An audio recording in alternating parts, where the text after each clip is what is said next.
Okay.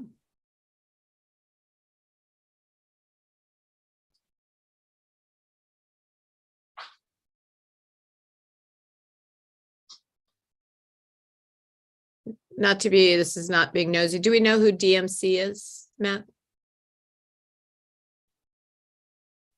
I believe it has something to do with the variants. Okay. And once their audio is connected, we'll ask. Okay.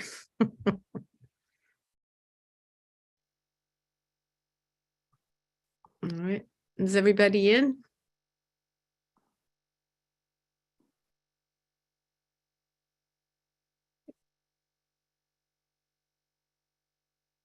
Dan. Okay. I guess we can get started. We'll call this meeting to order. This is the Town Council meeting for Monday, February 13th, 2023. And we'll start with the moment of silence. Just want to bring up a couple of people who have recently passed away since our last meeting. John Doherty. We want to lift up his family, particularly his wife, Sigrid. John was a very long time resident of the town of Kensington and was active in the Kensington Historical Society, as well as the Friends of Warner Circle. He was one of our founding members. Is that correct? So right. John will be missed. Also, Jean Adams, who was on Frederick Avenue. She was also a lifetime member of the Kensington Volunteer Fire Department. She also recently passed away. And then Roland Simpson, who many people know, he lived in Kengar and he passed away. Council, there is I spoke to John Gerson and they're looking at a February 25th celebration of life, probably at the Kensington Volunteer Fire Department, but I'll let you know once that's confirmed. Okay.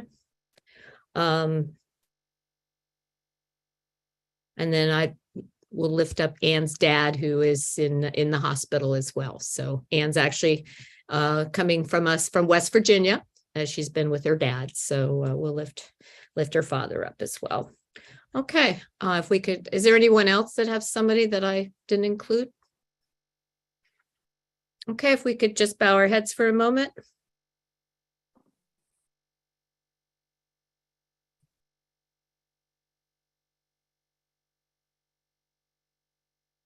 Okay, thank you very much.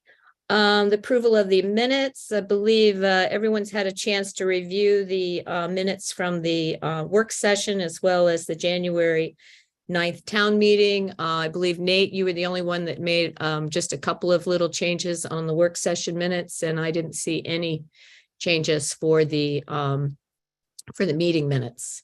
So, Council, do you have any last minute changes to either? No? Okay, if we can get a motion to approve the January 9th town council meeting minutes. Should I do it as amended? No, that was the council. I don't think we had any amended to the council. Sorry. Yeah, okay. I'll move to approve the January council meeting minutes. Okay, is there a second? Second. All those in favor? Aye. Okay, thank you very much. Could I get a motion to approve the town council work session on the 30th as amended by Nate's two changes? Do it again. I'll move to approve the meeting minutes from the session on January 30th as amended. Okay, is there a second? Second. Connor, thank you. All those in favor? Aye. Aye. Aye. Okay, thank you very much. Thank you, Susan, and Alex and the staff for getting the minutes out. Okay, and we're going to move down to the acknowledgements. We did hold the work session on Monday, the 30th, to discuss our fiscal year budget priorities. You can read about that in the meeting minutes. We have been, Nate, do you want to take B? Do you want to talk about that?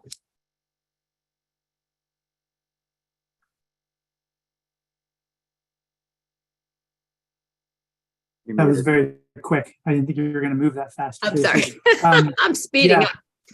So I did, on behalf of the town, I testified.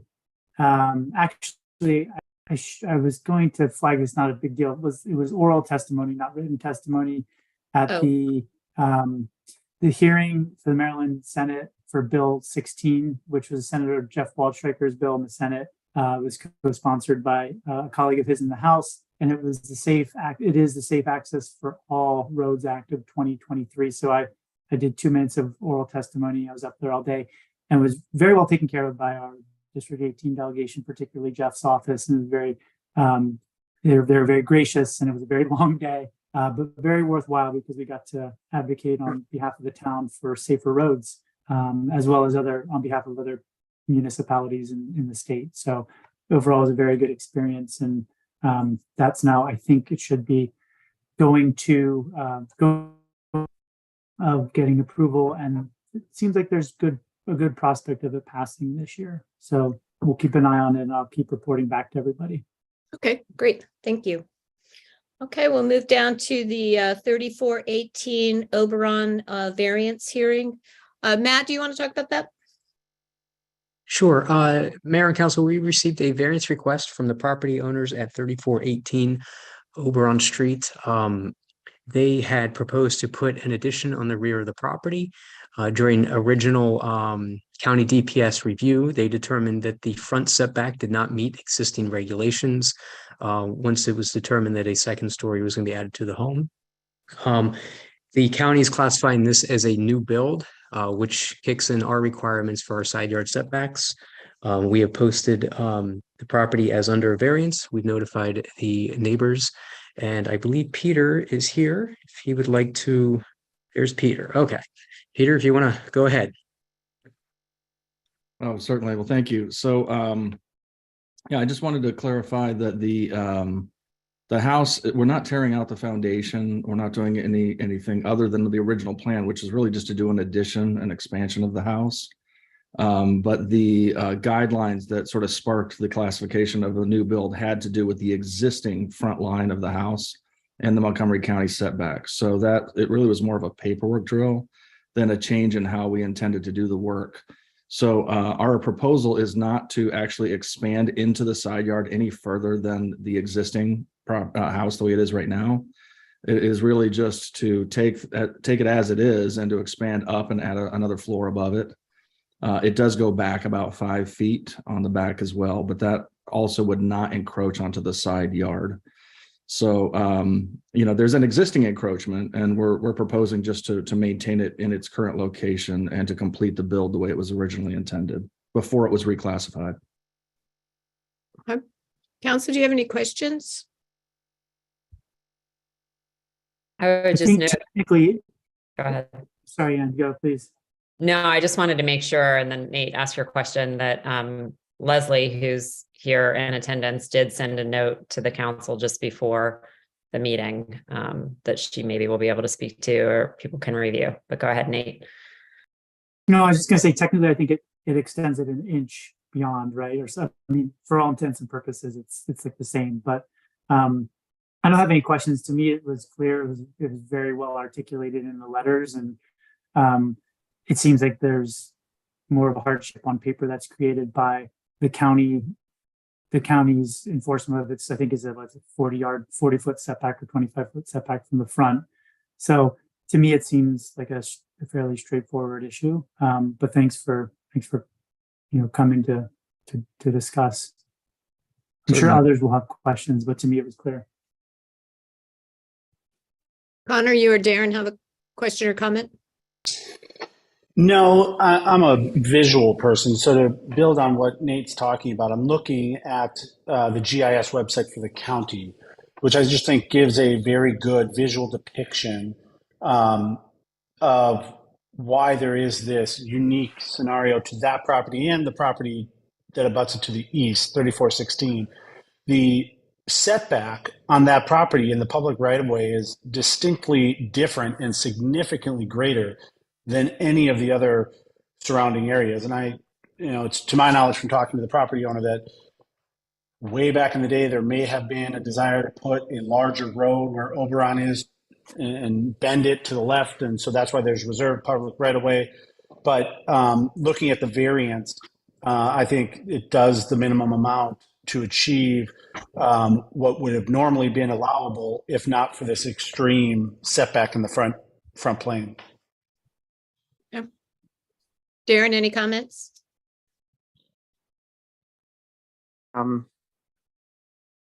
No, I guess I want to, I'm looking at the plans. Originally I was under the impression that you were taking the entire existing house down to the foundation, but not replacing the basement. Am I right that you're leaving the existing house and just building up? No, I'm sorry if I misled that. We will take the existing house down to what you would call the first floor, which would be the ceiling of the basement. So we will leave the entire foundation as it is right now intact. And then we will take, if you were to walk in the front door and go up the few steps, we'll take what is that first floor, we'll build up from there, but everything from there up will be new, will be replaced. We will not change the location of the side wall that is the variance request, though. It will be built in the exact same place that it currently stands. Okay, so I think what I'm hearing is you'll take it down to the level of the first floor. So in other words, the walls on the first floor and the ceiling on the first floor are being removed. Yes. And then you're starting up from there. That's correct. Okay. Because this home is a split level, correct? The current home? It's a they call it a split foyer. Yeah. Okay. So it's 2 levels instead of sort of that staggered 3 or 4 levels that you get in a side-by-side split. Okay. So when you walk in the front door, you can either go up 6 stairs or you can go down 6 stairs or 5 or 6. Right. Okay. Any other comments from the council? So we're going to listen to the public and then Yeah. sort of give our reactions to where That's we're fine. Yeah, I always come back to the council. Matt, do you have any further comments before we open up to the audience? Yes, we received one public comment via email on Friday from Sharon Scott in support of the proposal. Ms. Scott is on the call if she would like to add anything. No? Okay. I see your shaking head. Okay. All right, we'll open it up to the residents. If you just want to raise your hand or, okay, Leslie, I see your hand. Leslie, you're on mute.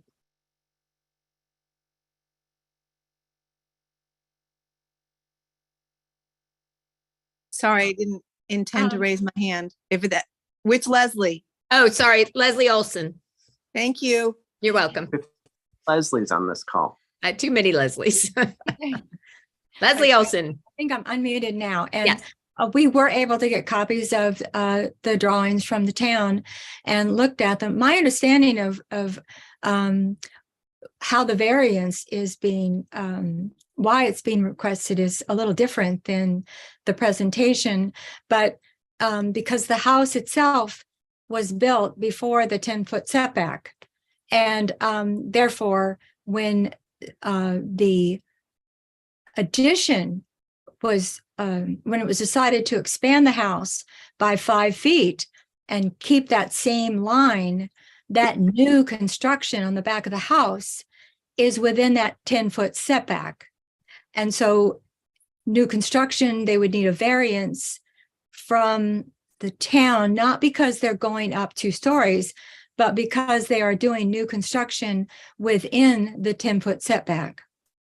What the county has said, I don't understand that. I don't see it, but the rear of the house is being expanded by 5 feet. So there is about a 1.5 feet variance. And that was in one of the drawings that we got. It was circled and makes sense. So my note to the council and to mayor, if that is correct, we don't have an objection because the 10-foot setback was not in existence. They are going up but they all are expanding, and that would be within the 10-foot setback, but we have no objection. Okay. Thank you, Leslie. Does anybody else have a comment? Okay, Savannah? Hi, thanks for having me. And, you know, of course, we live just across the street from this property. And, you know, and are generally appreciative that there are these sort of, I guess, you know, that the town oversees these kind of things, and that, you know, trying to keep the property lines in check. But in this specific case, we are in support of providing this variance because the house is already there. It's not going to change where their house actually sits.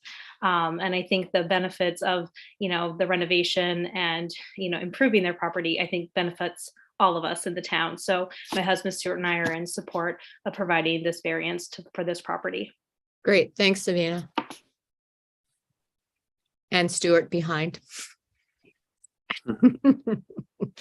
Dual And meetings. I just Go want ahead, to thank Dan. the neighbors for their.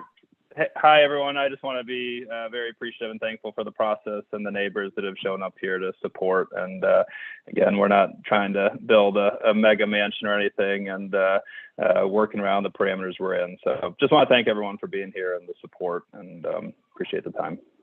Okay, great, thank you. Does anybody else have a comment? I don't think I'm seeing any others' hands.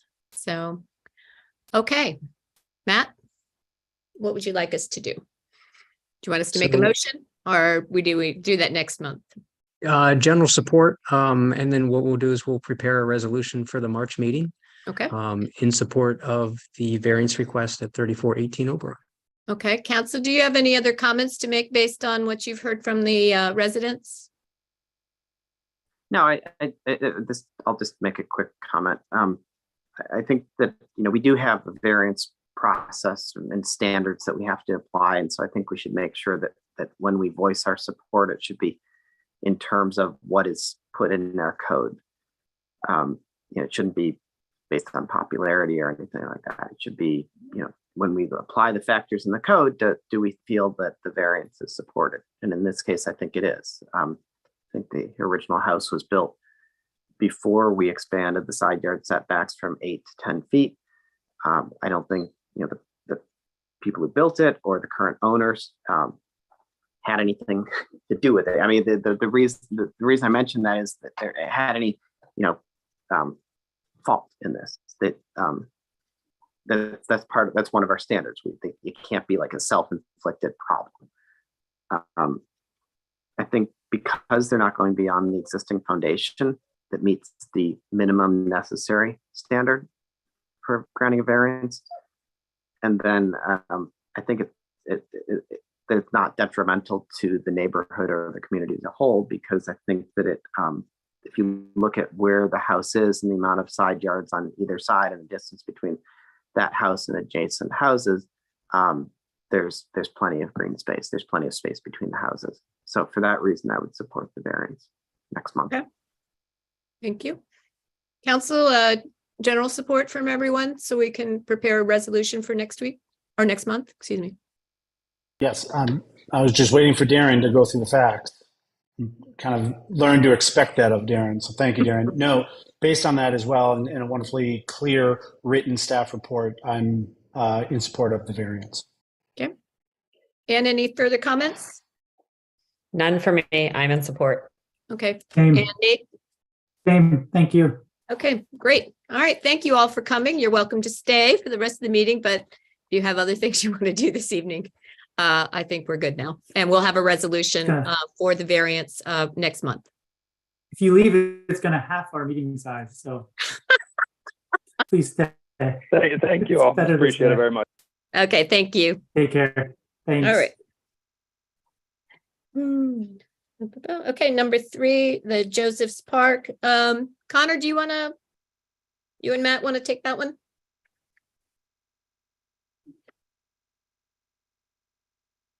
You're muted, Connor. See, Leslie, I want you to know it happens to all of us. The discussion of Joseph's Park began at a work group session last January or January 30th, a couple weeks ago, where the town is just looking at and discussing different properties within the town that we have and or that we may be looking at in the future for long-term planning for the town. And as we looked at Joseph Park, which is a residential lot located at the corner of Pliers Mill and Wheatley, I will be honest, I more than anybody put forth the idea of, is this lot its best and highest use right now? It is identified as a town park. It is adjacent to my property. My backyard backs up to it diagonally. And in the 10 years I've lived here, I'll be honest, outside of one gentleman who was hitting golf balls in it one day, which wasn't great, it is not used as a park. It sits within 150 feet or so from St. Paul Park, which is one of our biggest and most active parks. And so I wanted to begin a discussion of, could this help the town secure resources for other long-term land needs that we may need in the business district? So this is to start a discussion, right? What is the current value of this property?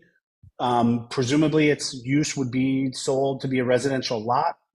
With that, there are some really nice things about this property, one of which is the tree canopy. So we requested the town staff bring in the arborist, and the arborist has reviewed all trees on the property and has identified those as, those that may be diseased and should be removed, as well as those that are in a strong, healthy state. And it would be our desire, if we do anything with the property, that we do it in such a way that maintains that tree canopy.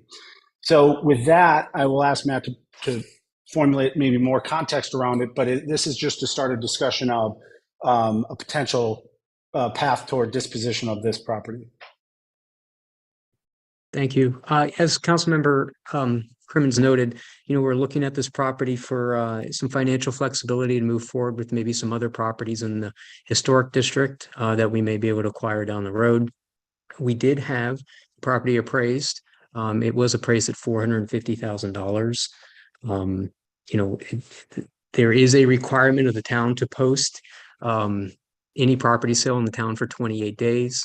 It doesn't necessarily require a public hearing, but we would most likely proceed with one at a council meeting. And as Councilmember Crimmins noted, it is zoned R60. Our anticipation is if we were to sell the property, a single family home would be built. Council, any questions before we open up to the people on the call, on the Zoom? Ann, go ahead. Thanks for the context, and I want to thank the town staff for working to get the tree inventory done. I think that's useful. I haven't had time to do this, but I would like to take the tree inventory information and maybe visit the site with a couple of the Greenscape committee members who have been looking at our tree canopy and get their thoughts on whether the specimens there are, any of them are of a particular value that they should try to be preserved, but still allow the site to be useful. So I'd like to be able to do that. And the second thought I have, and I appreciate, Matt, that you pointed out there would likely be a public hearing and there would be public notice about this, but I think it would be useful to also maybe directly notify adjacent property owners and those who are immediately in the vicinity. I'm sure Connor has talked about it with his neighbors. And I am so glad you brought this up. I did. The one nice thing about a bus stop is you largely get to meet all of your neighbors. To your point, yes, the public, there would be many public hearings, but I did speak directly to several nearby neighbors. The two that abut this property are Patrick O'Connor. He's to the south of the property along Wheatley. He has no objection to it. And then the Ramirez family, which is my neighbor on St. Paul Street, and they abut the western property line of this along Pliers Mill Road. They too have no objection to it. They both, even with the idea that a house, in fact, the comment that struck me most was from Stephanie Ramirez, who said, as it stands as a park right now, there's no fencing around this property by either the residents or by the town. Stephanie's point is people could stand in the park right now today and stare into her kitchen, and it's a little off-putting. And whereas if it were a house and a neighbor, it would add to the fabric of the community without, lessening the enjoyment of parkland, because we have St. Paul Park directly across the street. We did talk to other nearby neighbors, one of whom also expressed it would make sense to build a house. It really is a residential lot, but another consideration of just, well, it doesn't need to be activated, quote unquote, as some park with an identity. Just it's sitting vacant as a green space to be discussed, as that has value too. So all of these ideas were put forth. Nate or Darren, any comments? I mean, I guess, sorry, you want to go, Darren? No, go ahead. I guess, yeah, I mean, I agree with Ann that it'd be important to hear what the Greenscape Committee members think. I looked at the tree inventory, noticed that 3 of the 8 trees were ash and will eventually die. How long that is, who knows? But I think it's still important to consider that. But it's a comment you made struck me that I hadn't thought about before. You said you're presuming that it would be a single resident, a single home. How do you come to that conclusion that it wouldn't be back to our Thrive 2030 conversation, a duplex, triplex, quadplex? Yeah, I guess that's a very good point, Nate. Let me amend my comment and say, zoned R60, I presume it would be for residential use, confining to whatever the zoning properties of the county are. If it were a duplex, it's not a huge lot. It's 7,500 square feet. It's got multiple setbacks because of it having 2 front planes. It just makes for a smaller building envelope. Could you put a duplex? Sure. It'd be tight, but again, it's whatever the market will allow you to do. I think what I meant to say is just, it would be for residential use, right? There's not going to be an office building built there. It's not going to be light industrial built there. If something is built there, it would be housing. Well, just to be clear, I mean, Thrive is a plan. They have to pass the ZTAs in order to make it. So not that it couldn't change, but right now it's zoned for a single family home. So, okay. Darren, any comments? I just support moving forward with consideration of the public process about changing it from a park to a residential home. We've talked about this for over 10 years. It is the maintenance is a factor for staff. It's so close to St. Paul Park that's where people go. They just don't use this park for recreation, and so I don't mind disposing of it at this point and using the money for other priorities within town. Okay. All right, we'll open up to the audience. Does anyone have any comments or questions?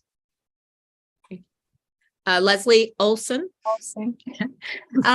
Well, I have a couple of comments. I know it has been discussed 10, 15 years, and it is the park itself is not flush with the sidewalk. There's a little bit of an incline. It's never really had the benefit of any benches or any amenities that you could actually use to enjoy it as a park. So it is just primarily a green space. Access to it is kind of climbing up a little hill, no big deal, but not something that you take a stroll. I mean, you just lean over to get up the little incline. So it is difficult to have a discussion about selling it because no one uses it when no attempt has been made to make it usable.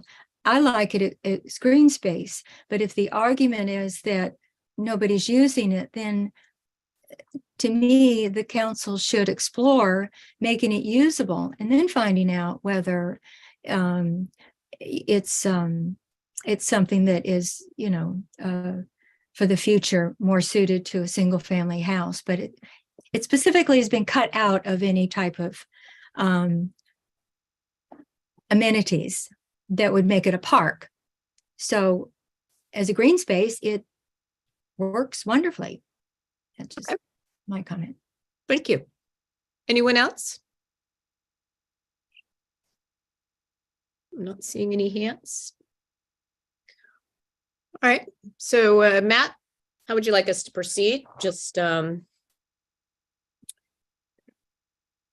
We can we can put it on a future agenda and notify, have, you know, a public hearing. If you'd like, we can hold off. We have a meeting on March 13th. You know, we can wait later in the year. We're not in a rush. We just kind of want some direction on what to do with this. Like I said, we're looking for some financial flexibility to do some other land acquisitions possibly down the road. So this would just set us up for that future acquisition. okay. Council, do you want to hold a hearing next month? I'd like to see, and for Greenscape Committee, is that enough time for them to go visit the site? Because I would like to make sure they have ample time to participate. Yeah, I think I can reach out after this meeting and hopefully arrange to do that in short order. Great. And then in terms of the hearing, I do think, and maybe this is what you were going to say, Connor, not that I don't trust your consultation of your neighbors, but I think maybe working with you and Matt to figure out, when you draw a circle around the park, who are the residents who should be notified of the hearing, in particular because of their close proximity to the property. Oh, we So would we- definitely do that. So we'll use our standard format for when we have a variance hearing. There's specific properties that we have to notify. And in this case, we'll probably go a little further than that to allow pretty much the entire block know. So. okay. Yeah, I was going to suggest that even just Leslie's comment about it having intrinsic value because it's a green space, I think it will, if that comment is indicative of how others feel in the town, I think, we should try to get the word out beyond just the immediate neighbors. But I'm in support of moving forward, definitely, with the process to consider it. And I would include the one on Pliers Mill directly across the street from the. Yeah, and Matt, I'm erring on a greater area is better than a narrow area. So that whole block of Wheatley, obviously we know about it and the Ramirez know about it, but across the street you have the Alcatraz, you have the Moylands along Pliers Mill. I would just notify them all.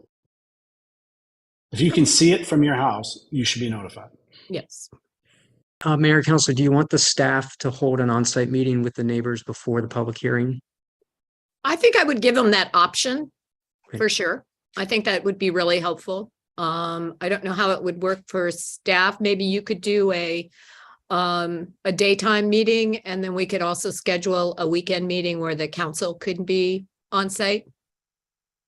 So you can catch people who, just put their kids on the bus and catch a group there, and then we could do a Saturday. Obviously, Matt, I would volunteer for the council, as I am 2.5 feet from this property, to go over and participate in any off hours. Okay. All right, great. Okay, thank you very much. All right, we're going to move down to number 4. Anna, do you feel comfortable speaking on this topic, or since you were asking? Yeah. I'll give a little background, and then I'm going to ask Matt and you to also provide context, particularly since you participated in the MML chapter meeting on Thursday that I wasn't able to join. So we've, before the council for discussion in the current legislative session, is House Bill 459, County Municipal Street Lighting Investment Act, which would authorize counties and municipalities to acquire street lighting equipment either by purchase, or if a price cannot be agreed upon with Pepco, and in our case, that's who owns the streetlights, by condemnation. And this would also allow local governments to enter into not only agreement to purchase the equipment, but also agreement to purchase electricity with the provider, maintenance agreement, et cetera. The benefit of being able to do this is that you, as a local government, will have more control over the equipment that's installed. So for example, most of the streetlights in Kensington are not LED lights. And we have not been able to work with Pepco successfully to make that transition. That's a big goal for the town to be reducing its carbon footprint. It's something that Nate and I are working on with the Sustainable Kensington team. Also, we can realize cost savings from that. And you have been in the trenches, Mayor Tracy and Matt, working with other municipalities on these issues for years. And so I'd like to go on record with written testimony supporting the legislation, which would make it possible for local governments to then negotiate, in our case with Pepco, and try to get some movement on an issue that's been pretty intractable for some time. So I've circulated the testimony with the council. I haven't received any substantive edits. Everyone has said it looks good. But I'd like to turn it over to Mayor Tracy and Matt to provide additional context. Okay, well, I think other council members could definitely chime in here too. I know with the municipalities, it's been a huge frustration, not just because, the bill that Al Carr, who was our delegate, was trying to get through, didn't get through. And I know Aaron Kaufman has picked up and he's trying to get it through this year. They've made some modifications, but with selling it to getting the Pepco to agree to sell it to municipalities or counties, if you will, they want the Public Service Commission to come up with the scheme in which they will, allow this to, a contract with them. And it doesn't seem to be in our favor. And I don't think the Public Service Commission has done its due diligence by telling Pepco, this is what you need to do. So we put a tremendous amount of investment of staff time and legal means to last year. And while we won, we didn't really get anything out of it, except the Public Service Commission said, well, go back and talk to the municipalities. And they didn't really change anything. So I have absolutely no problem with the option of buying streetlights. I think that should be on the table, but I don't trust Pepco or the Public Service Commission to come up with something that is not ridiculously expensive, because their deal was, we will sell you your fixtures at a ridiculous amount of money. You will pay to put in the LED lights, and you will pay not only for your power, but you will pay us to maintain them. Okay, that's not a good deal. So, but I do support going. I don't think it hurts to ask, but I sure as heck, my personal opinion, let another municipality try it first and see how it goes, because I don't trust them. So I don't know if Connor, Darren, or Nate want to make a comment.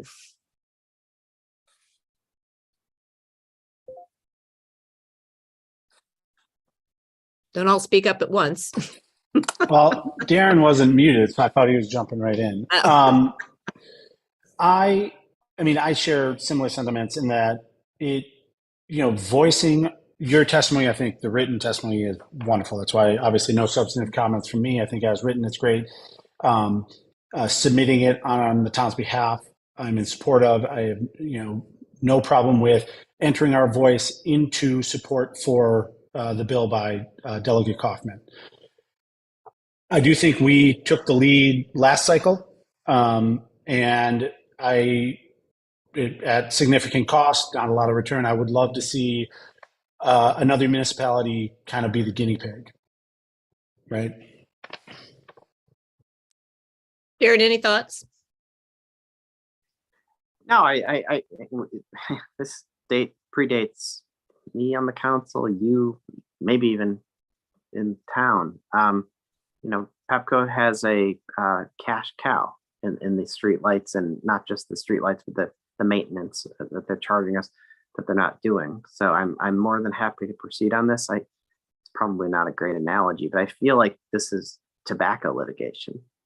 At some point the dam will break, and somebody will be successful in purchasing the lights from Pepco, and the new model will serve as a model for future negotiations and litigation. I think we've done a big service last year, and so I'm hoping that other municipalities will step up and share the load. Nate? Yeah, I mean, I largely agree with those sentiments. I know that we did a lot last time with the tariff and the LED conversion, and we had some fairly large expenses associated with that, and I don't know quite what we're being asked with sharing some of the costs and how that fee was put out there. Like what would that really be used for? And the village of Chevy Chase wants to share. Wants us to buy into half of $3,500. So our town attorney, Sue Ellen Ferguson, is also the attorney for Chevy Chase Village. And she provided them with a sum of roughly $3,500 to represent them with regards to negotiations with Pepco on trying to purchase the lights. The village manager with Chevy Chase Village has asked the other municipalities to share in the costs. So we would be sharing amongst 3,500, not 3,500 each, 3,500 each. My understanding of talking with Town Attorney Ferguson this afternoon was that there were at least 4 municipalities right now that were looking to join Chevy Chase Village. Do we know what we'd be obtaining her services for? It says to acquire streetlights from Pepco. Certain streetlights, is it like we're helping them, Chevy Chase Village, acquire them? It would be for letting them essentially trying to get a framework together on purchasing them. There's not a lot of information right now. Chevy Chase Village is looking to move forward with purchasing their lights, and a number of the other down county municipalities aren't sure yet. So Town Attorney Ferguson kind of is willing to take the lead on this and working with some of the other municipalities. So my opinion would be I fully support us having more autonomy and ownership potentially of our streetlights. I think it seems like we all agree on that. So thanks, Ann, for testifying and providing that. And obviously you support the bill, but how it translates from the bill to what they offer and how we negotiate with that, I think we're still a little bit a ways away from that. So I would hesitate of committing any resources to it until we know what we're actually getting for those resources. You know what I mean? So I guess I would just want more information before I would say I support providing more funding to that. Yeah, I mean, I do feel like we carried the load ourselves last time around.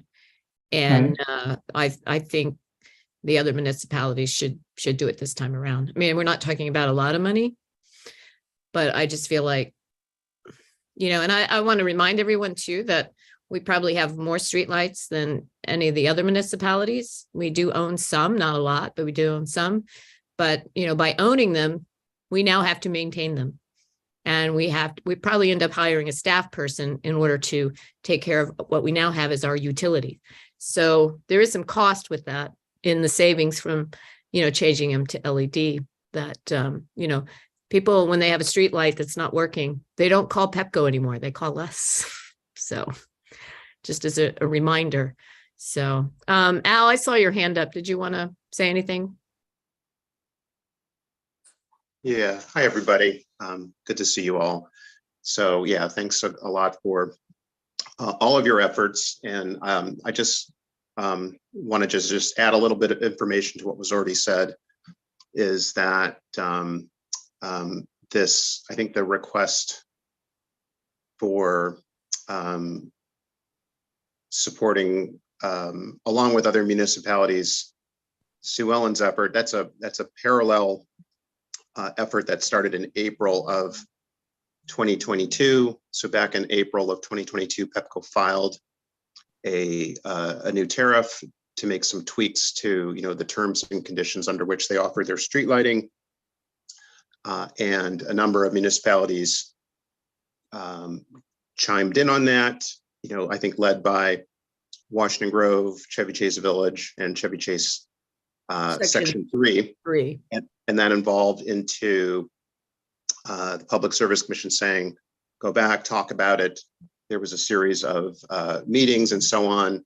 And what's being negotiated is what's called a pole attachment agreement between PEPCO and potential municipalities who might want to purchase their lights. And I think that, you know, the village and Section 3 and Washington Grove are seem to be pretty interested in purchasing lights if it becomes a realistic option. And so far, it hasn't really been a realistic option under the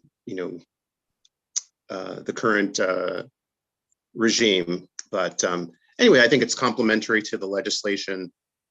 And, you know, I know the town did kind of take one for the team in supporting the rate case 9655. But anyway, just wanted to add that context. I think Sue Ellen's been making great progress on this negotiation front that are, also brings the policy of municipalities getting better service at a lower cost, closer to reality. Okay, thanks, Al. Quick question, Al, if you can come back.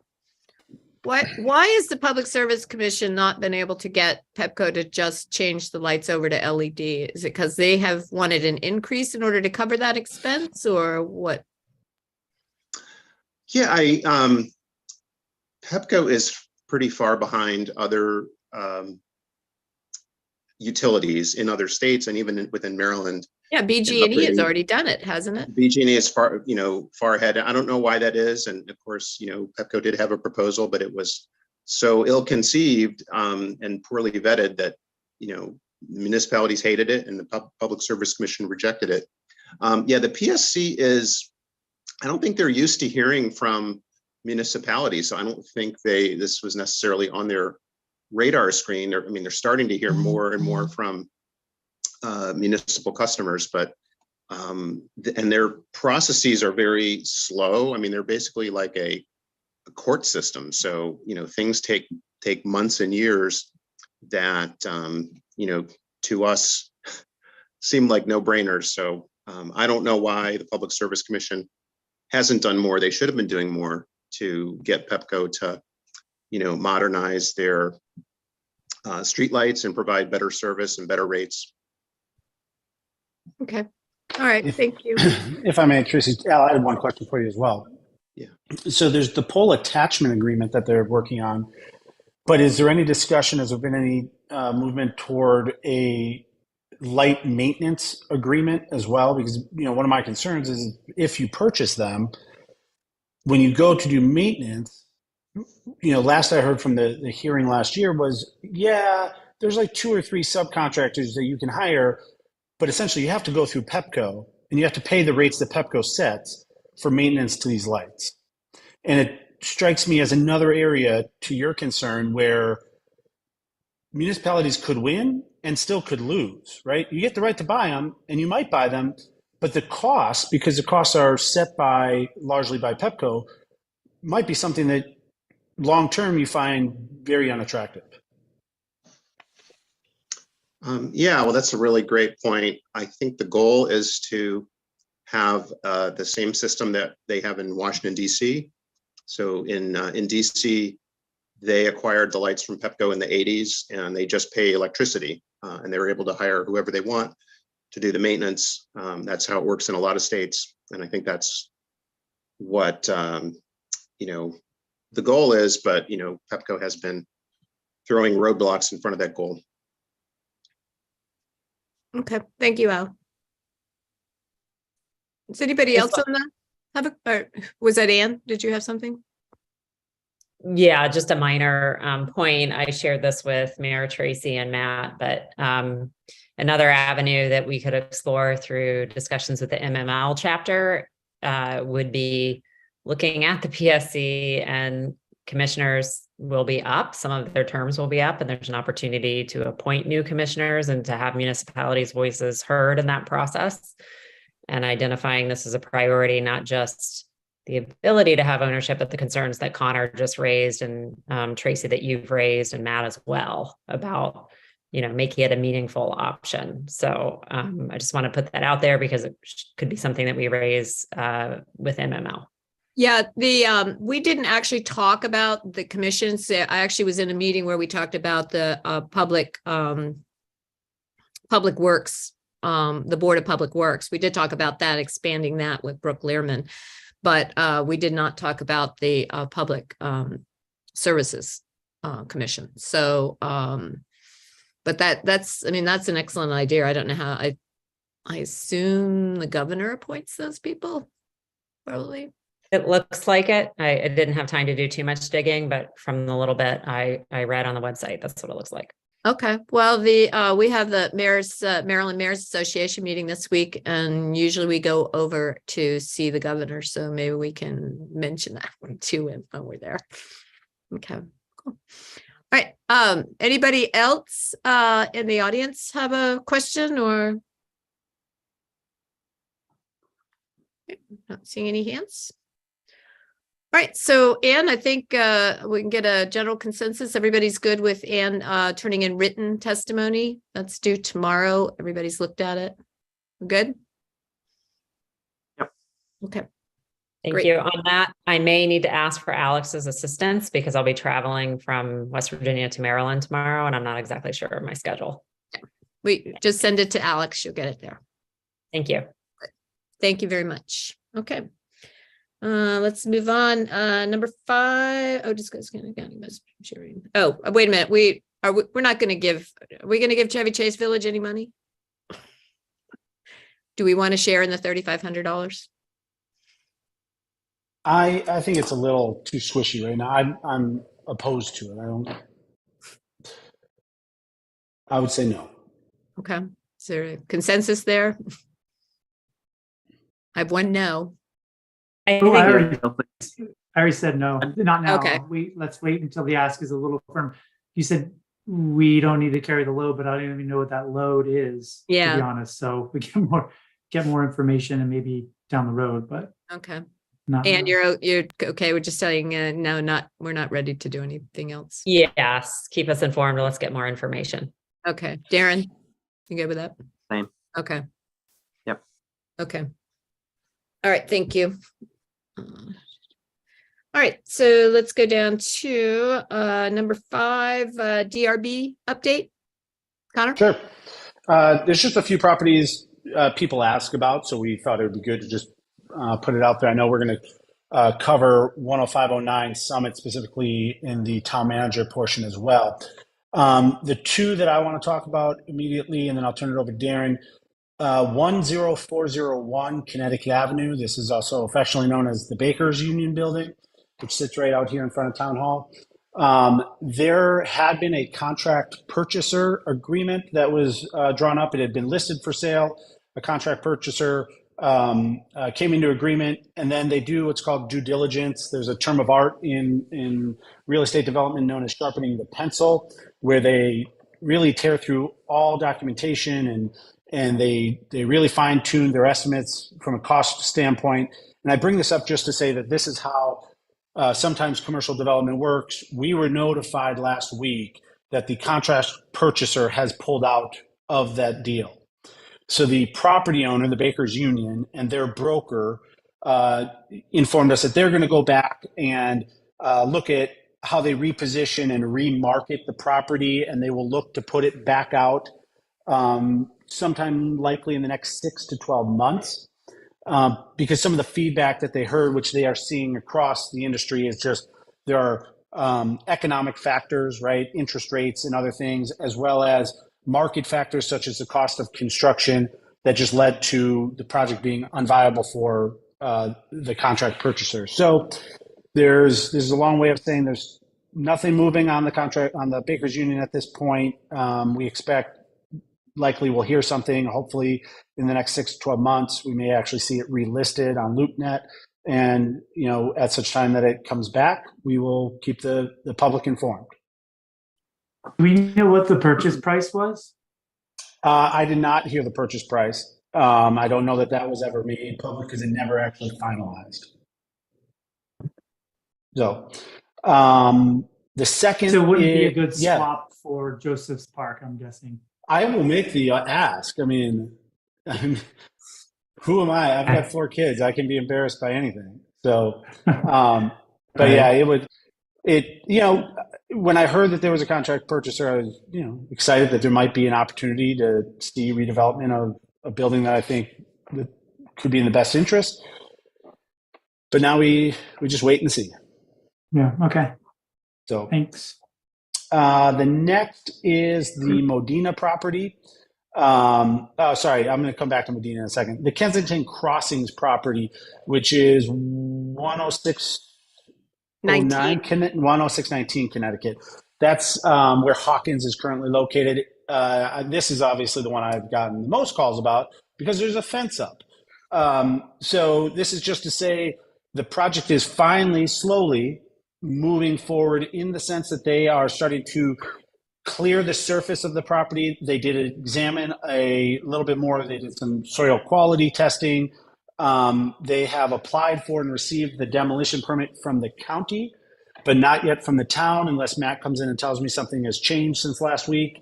And so it is moving along towards the removal of the structure and clearing the property for redevelopment, but still moving slowly. One question that was asked, at least this is what I've been told, I have not been able to verify, but obviously some people were curious what might be happening with Hawkins.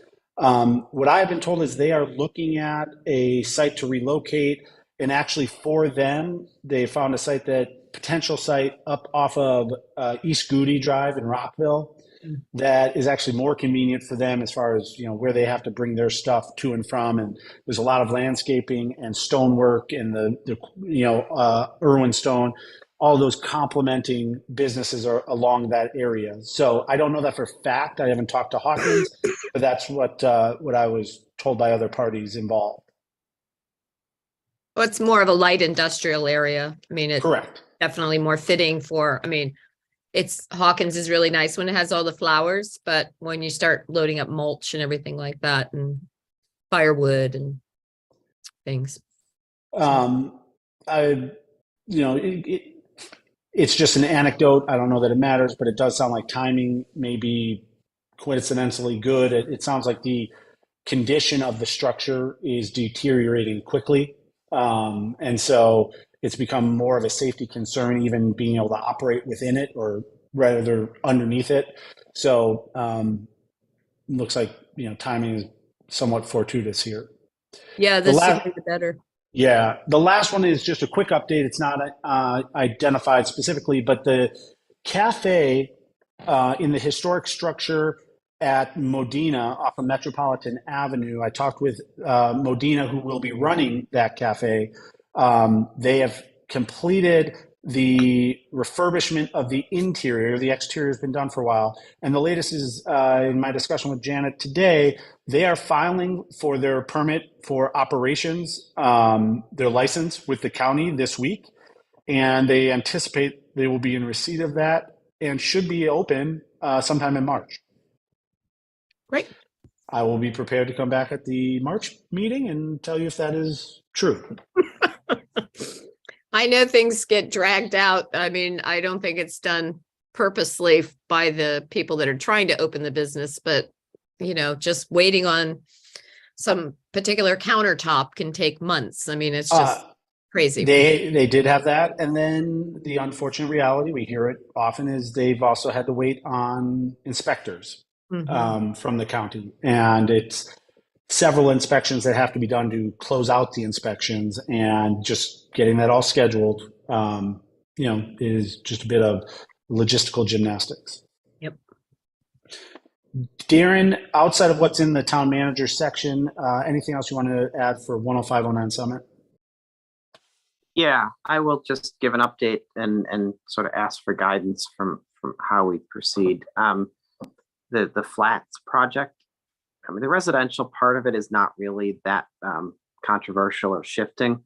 I think the first with the pandemic and then emerging from the pandemic, and now with sort of uncertainty and inflation, the use of the 25 units on the first floor has shifted frequently.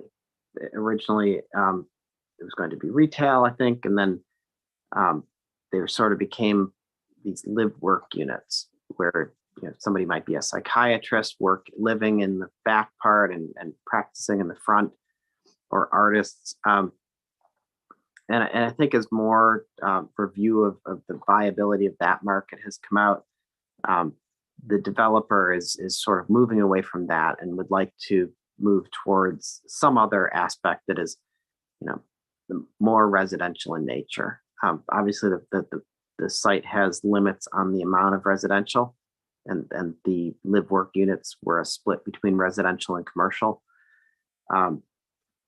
So they are proposing to go to the planning staff, and convert the 25 live work units into what I believe would be 16 short-term rentals, furnished units that would be sort of like hoteling of a sort.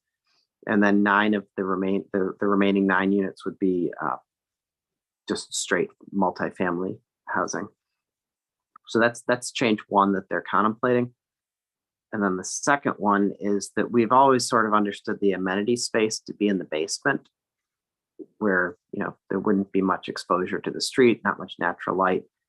And they're proposing to move that to the roof. My question when you mentioned that was, well, okay, I understand that HVAC is an exception from height on the roof. What about this? And my comment wasn't really, I didn't really care what the answer was. It was, we are not in a position to evaluate that issue. I don't think we're in a position to, support it. And at least the initial response was that the amenity use on the roof was not subject to, first of all, it's similar size to what's currently approved, but it's not subject to, it wouldn't violate the height limit. So planning staff has asked us for a letter expressing our views on those 2 changes. My personal view is that they don't upset me. I've never really focused too much on the interior use of the spaces on the first floor.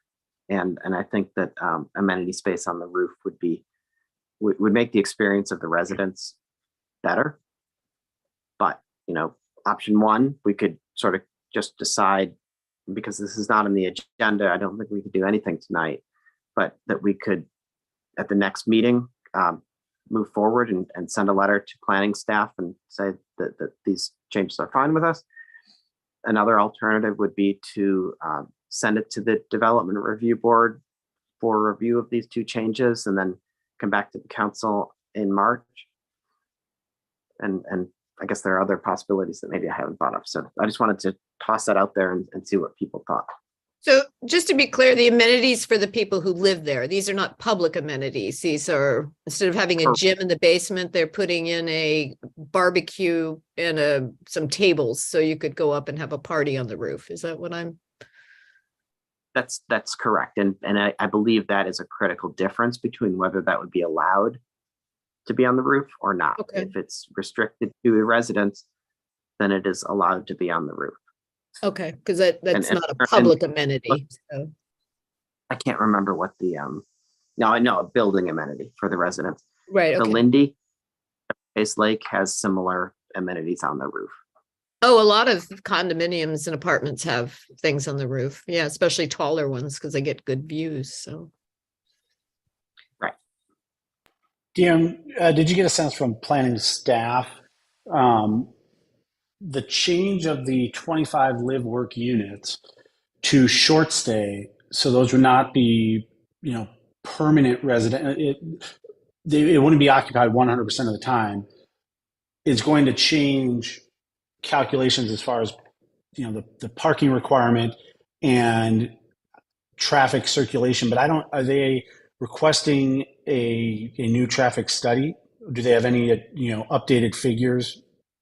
Or is it just, hey, it got approved at the higher amount, we know it'll be a lesser amount, therefore it'll fit?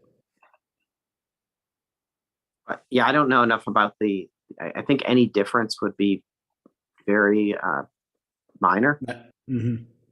but you're correct that what has been approved would have more intensive parking and traffic load than backing off to more residential units. So it would be lower than, obviously higher than what is currently there, because what's currently there is a vacant lot, but it would be lower than the approved current use.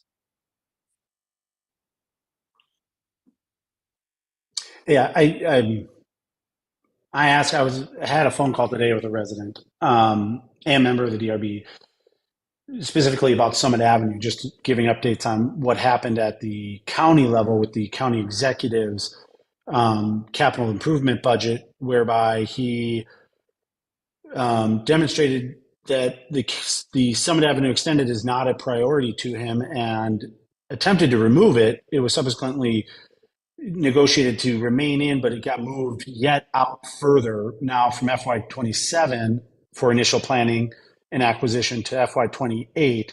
But that also means a potential finishing date of somewhere in my 31, wasn't it? my grandkids' lifetime, which I'm told we are supposed to have flying cars by then. So, it is a concern. To your point, if there's time and we're going to be bringing this back up in March, I would, recommend that we take it back to DRB. DRB reviewed this plan several times. And while the changes are minor, just to make sure that changes like these do go back through the process. Again, for those who are listening, the DRB doesn't make decisions. All they would do is make recommendations back to the council. So this gives the DRB a chance to review it, talk about it, and then produce a recommendation that would be read in to the meeting in March. So I think there's time to do that. Yeah, if I may, I also would like to see it go through DRB, just because I know that, what are the potential trade-offs? I mean, it seemed like minor decisions, but, for example, we never got really clear answers on what they were going to do for the green building. Were they going to put solar? I can't remember in the end what they were proposing. This would have an implication on whether they put solar on the roof, right? So I'd like for it to see it to go through DRB, just so there's the process for people who have the history of vetting these plans. And also just a question, Darren, if you know from the 9 family units, are they proposed to be at the same proportion for moderately priced dwelling units that we had for the original plan, or will they all be MPDUs? That's a good question. It's one of those things where I trust the county to review that. I mean, he's proposed 25% MPDUs. And so if the number of units goes from 75 to 84, then I would imagine that 25% would be applied to the 84, but that's certainly a good question to ask the planning staff. It sounds like we need to take this to the DRB and then you all can come back at the March meeting. Yep. I think that would be good. So for those in attendance who might want to attend, once we have it scheduled, I've got to work on scheduling this now with DRB members. We will post it to the town calendar at tok.md.gov and put it out through our town e-blast. So sorry for the subtle pitch, but if you haven't signed up for the town's newsletter and e-blast, please do so by going to tok.md.gov. And that way you'll be notified of when the DRB will be scheduled sometime between now and the March meeting, which is The 13th. 13th. So sometime between now and March 13th. Okay, good. Does the audience have any questions regarding the DRB report? I saw a hand go somewhere. Joan? Hello. I just thought maybe I should pipe up. Leslie Freed and I are both here from Kensington Estates Civic Association, and we're actually quite concerned about the project as a whole. And I'm afraid that there are the spin on the traffic impact, the stormwater impact, and even the school's impact is optimistic in the extreme. And so I'm also concerned even about the change to those units. I suspect will have more of a traffic impact maybe than has been planned. And so I'd just like you guys to know that we were slow to come to the, looking into this, but Leslie and I are actually meeting with some of the county and state people about traffic. I would very much like to see another traffic plan done. And so we will be requesting it. To my understanding, there is not another study planned by anyone, and the builder has not requested it. Joan, if I can ask a question, who are you meeting with, and is planned in your discussion to talk about Summit Avenue Extended at all? And if not, can I make a pitch that I really hope you bring that up with whomever you're meeting? Because my singular view, I do not speak on behalf of the council with this next statement, is that that project was the significant project actually identified by the county to help provide relief. And it is the county that, even though they know that is the only significant project, they're the ones that keep pushing it further and further out. I think that we would agree that it's an area that's been neglected for too long, and there's clearly, for those of us who live on the other side of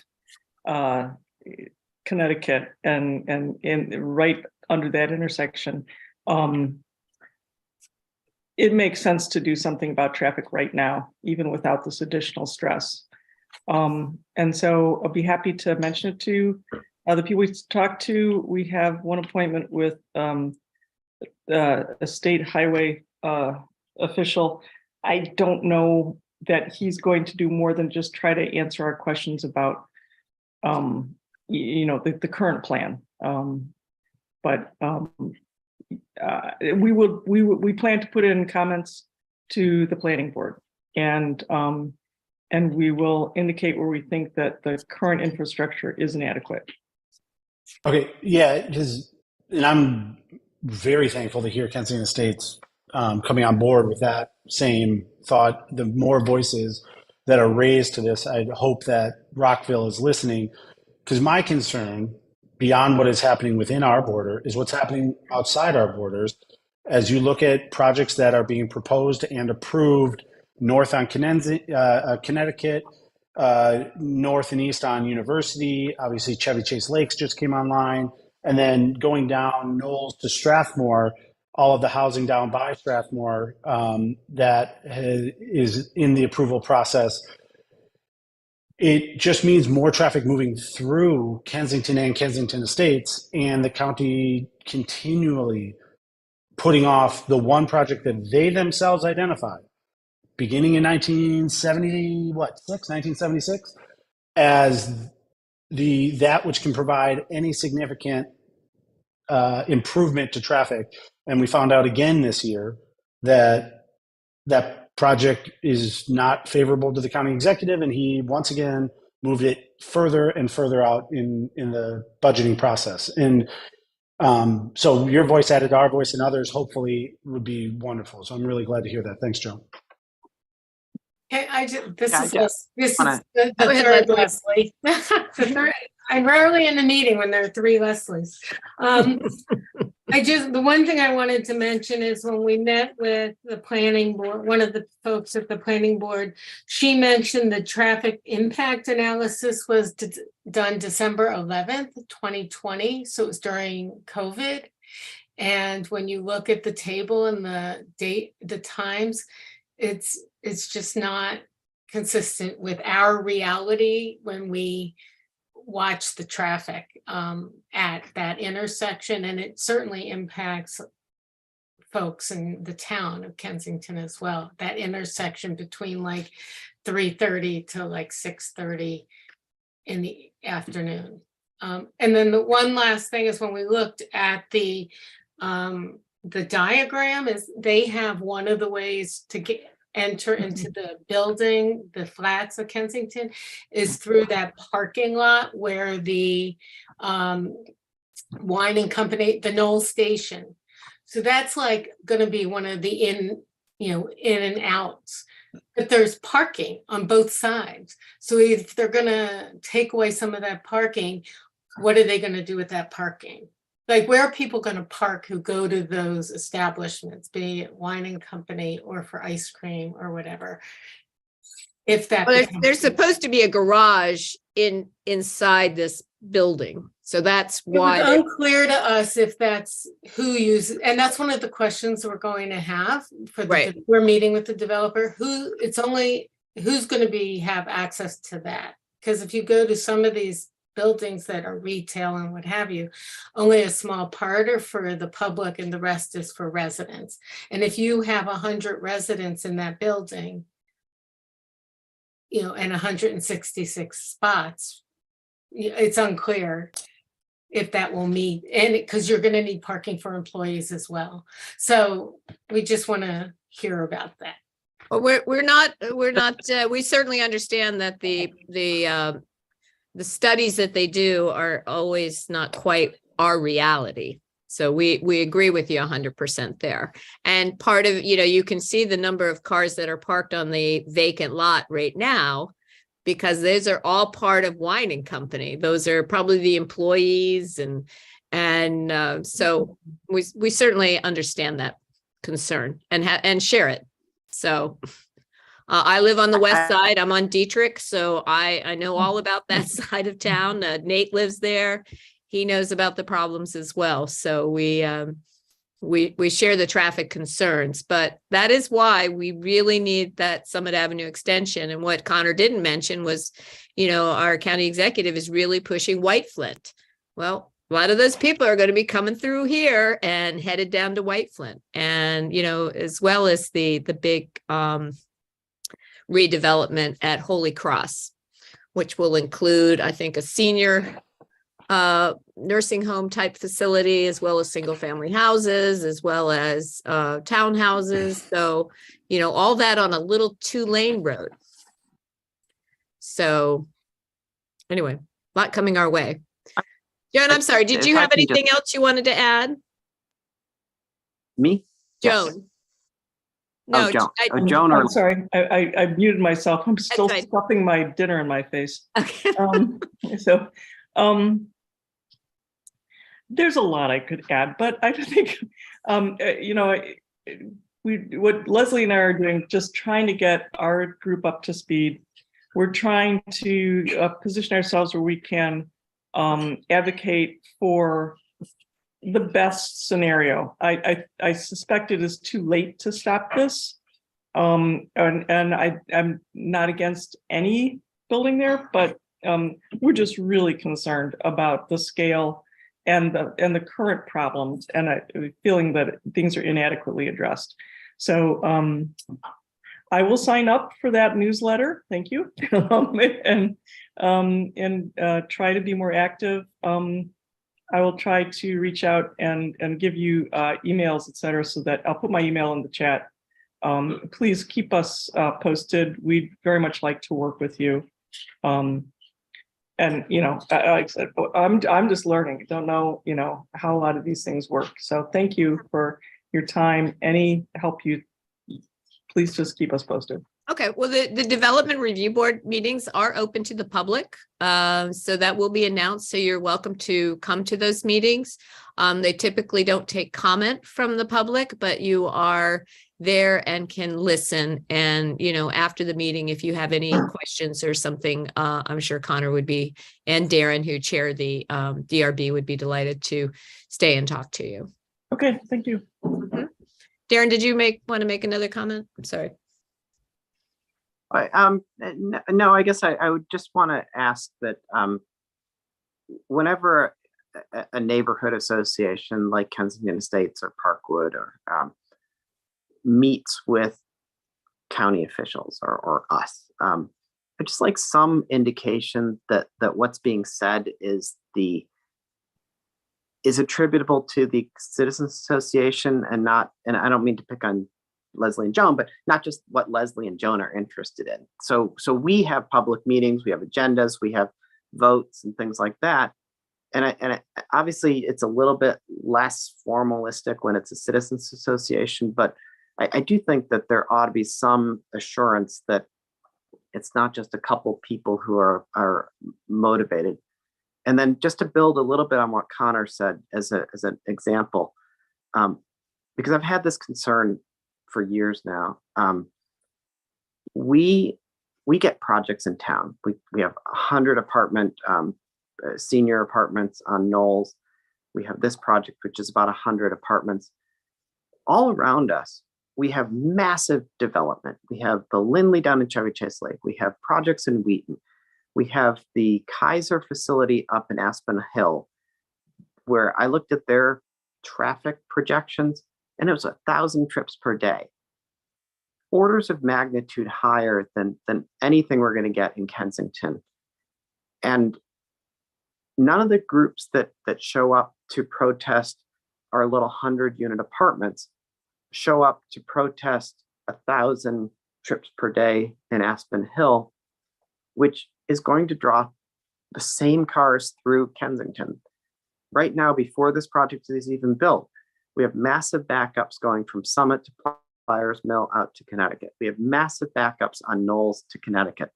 Those aren't going to the little apartments that we're, 100-unit apartments that we're considering. Those are going to existing and almost freely approved projects all around us.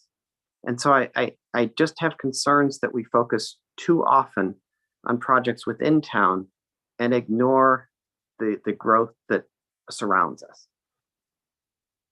So again, because of the way that the railroad tracks go, there are only two ways to increase the north-south flow in Kensington. There's Connecticut Avenue and there's Summit Avenue. And so I think that a concern about traffic that doesn't support Summit Avenue is not a rigorous or meaningful concern. That's all I wanted to add. Well, I appreciate that. Actually, I'll let everybody know that on next, the 21st, I think that's a Wednesday. When is the 21st? That is, you guys, yes, Tuesday. Darren, Connor, and I are actually meeting with the Rock Creek Palisades Civic Association at Newport Mill Middle School to talk about the Summit Avenue extension, because they support it, but they want to have more information, because where is it? Why is it keep getting pushed off? So we'll be attending that meeting to talk about the Summit Avenue extension.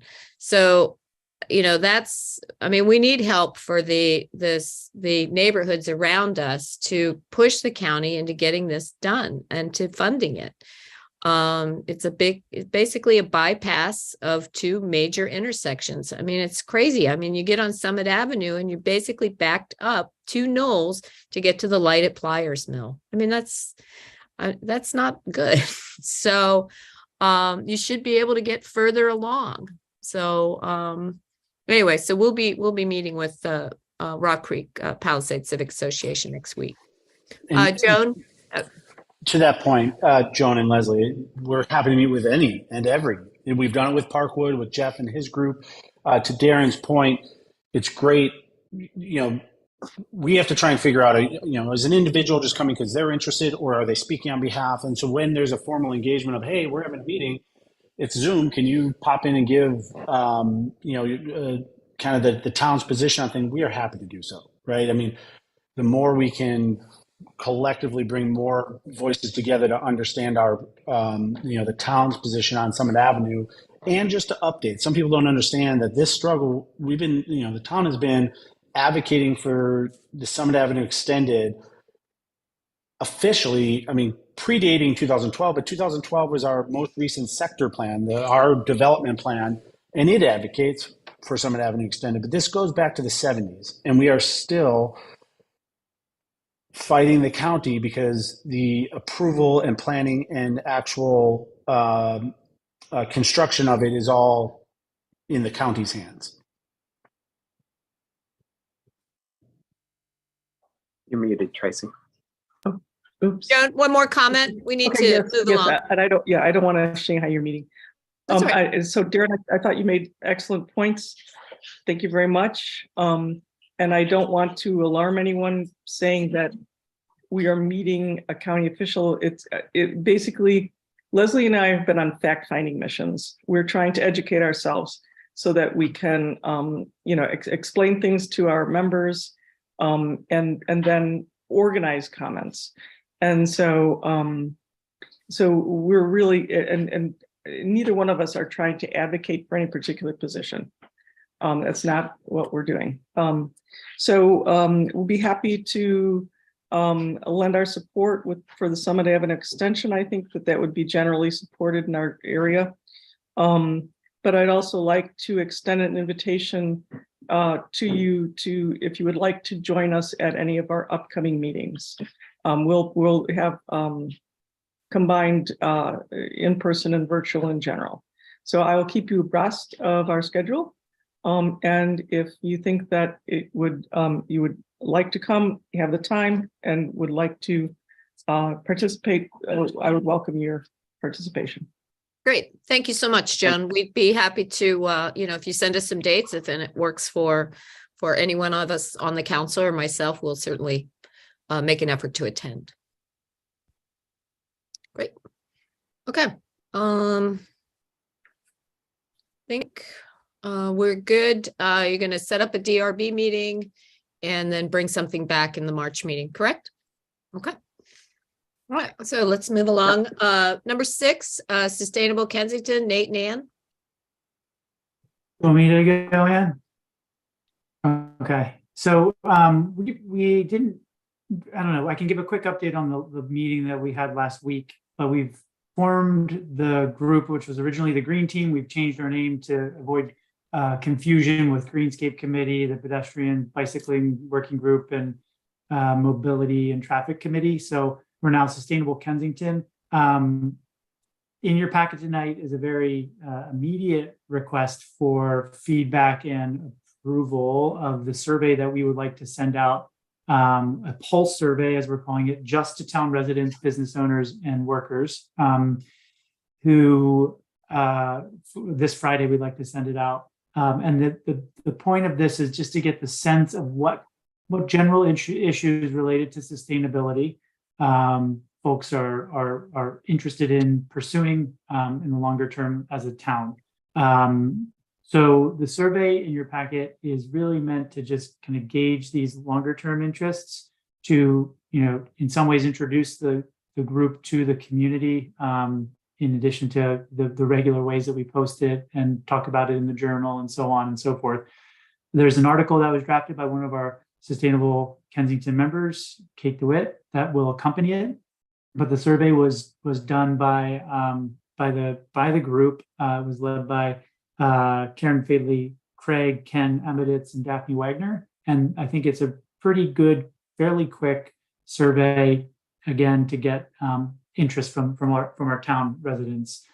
There's an educational component to it, like I said, to give people ideas of what we mean by sustainability, what are some of the things we could strive to do. And all of this is going to be a key input into how we pursue our Sustainable Maryland designation, certification designation. So there are various levels that you can achieve. We feel, after having done an inventory with the whole team, that we have probably already done a lot as a town to qualify for bronze certification, or what is the initial level of certification. And we just need to go through a fairly rigorous process of documenting it, making sure that we have done those things and submitting it. There's a tight timeline that we're under between now and June, actually probably end of May, when we would need to submit it. And it requires putting together, one, the survey is key to it. 2 is an action plan. And then 3 is doing the submissions. So we've inventoried all of the 90 potential actions you can do to get certification. And like I said, I feel like we have a pretty good, we've made a lot of progress already, just what we're doing in the town towards sustainability, but there's certainly more we can do aspirationally in the next year or two. And that's where we want to not only do an action plan that is to achieve this initial certification, but to already start mapping out what we want to do for the next level, to really, push more ambitious and more innovative things, I would say. So that's really what these 10 questions in the survey are trying to get at. So did that cover everything in terms of what we're looking for and what we've been doing over the last couple of meetings? No, that sounds good to me. Nate, Okay. can you tell us how you plan to circulate the survey?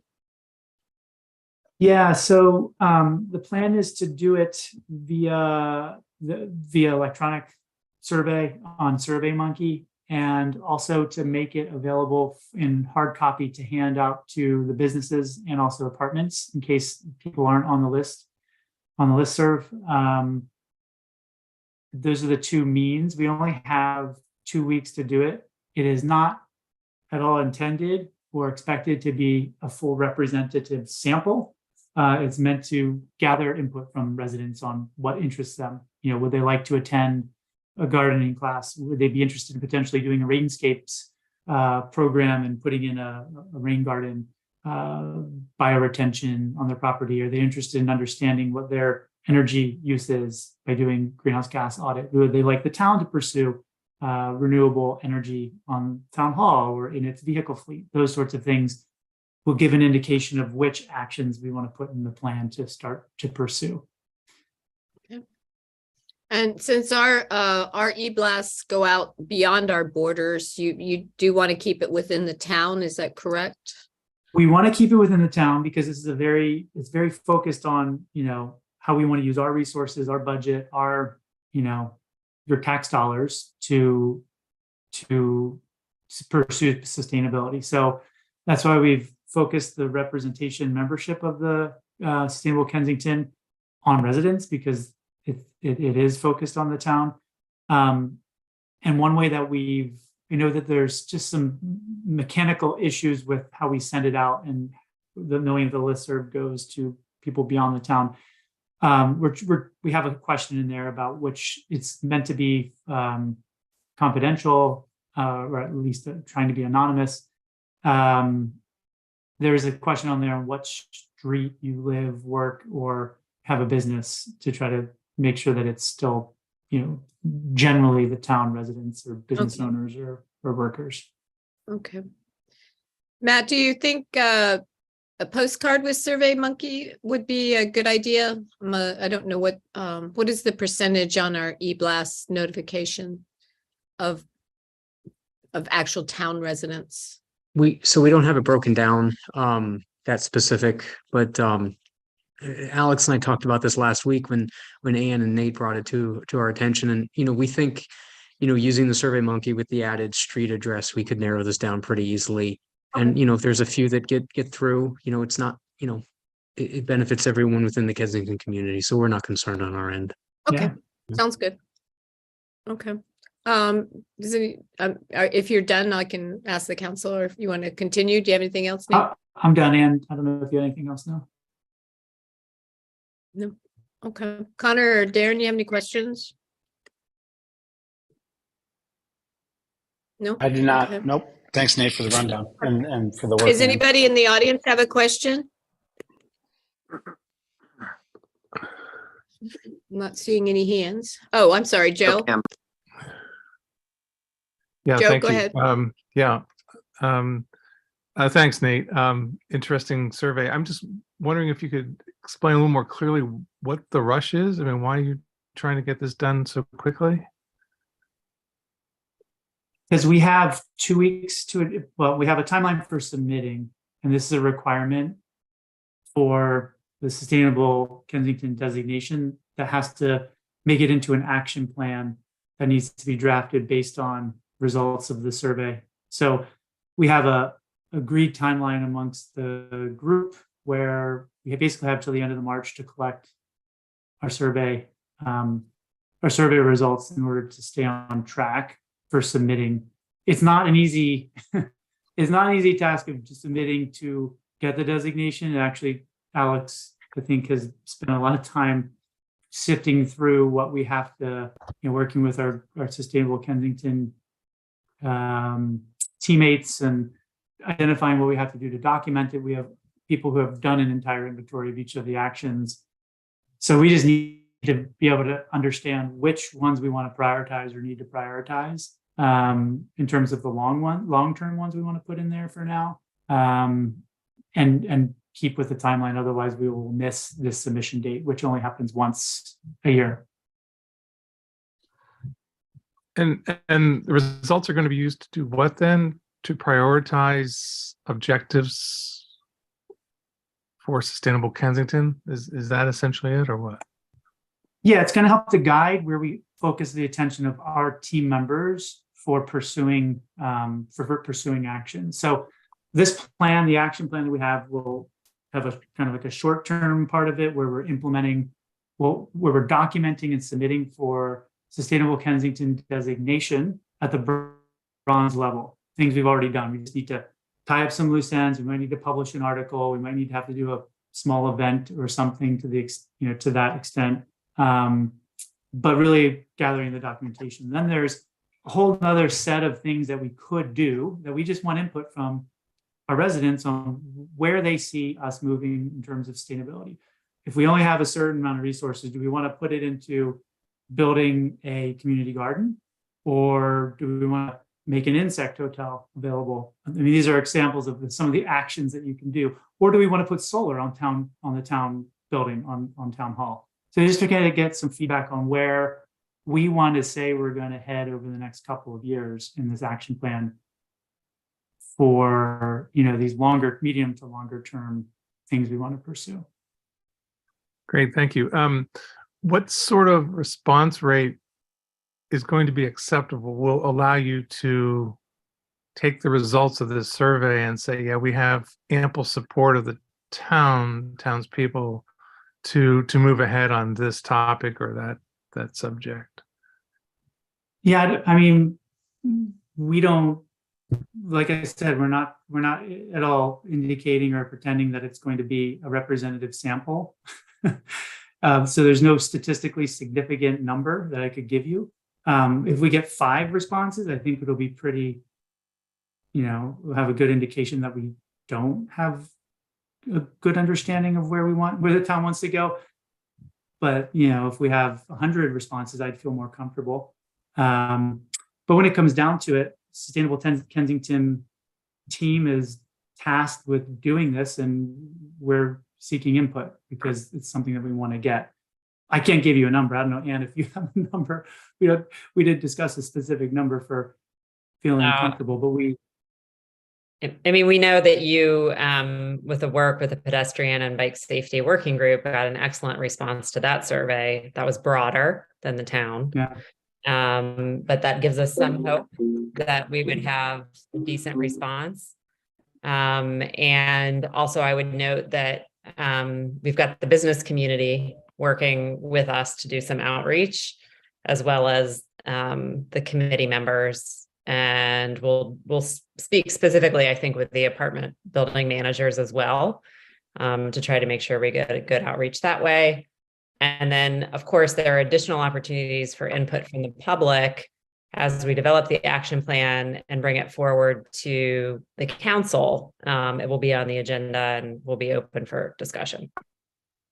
Okay. Yeah, and if we feel like there's a part of town, or it's good that we're getting data on location. So there's a part of town or segment of our town, demographics that are not represented well, or there's no responses. We'll do our best to get input from them.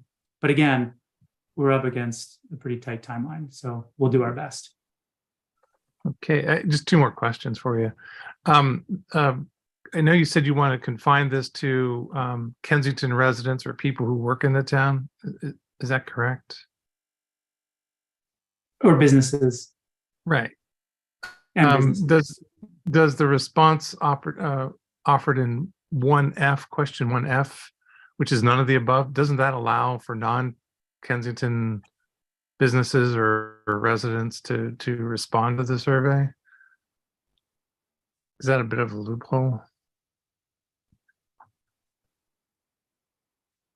I suppose it could be, but I mean, I think yeah, I mean, it could be that we remove that. I'm not opposed to that. My hesitation here, Nate, sorry, is just there's probably a number of loopholes that are in this. This is not meant to be scientific. One could easily be a resident outside of town and fill out the survey and select any street name to indicate that they did.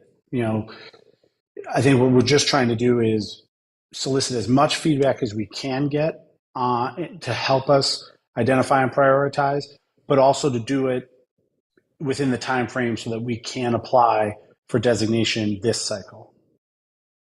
Yeah, I understand that. And I'm just offering a helpful suggestion. That's all. It wasn't meant to be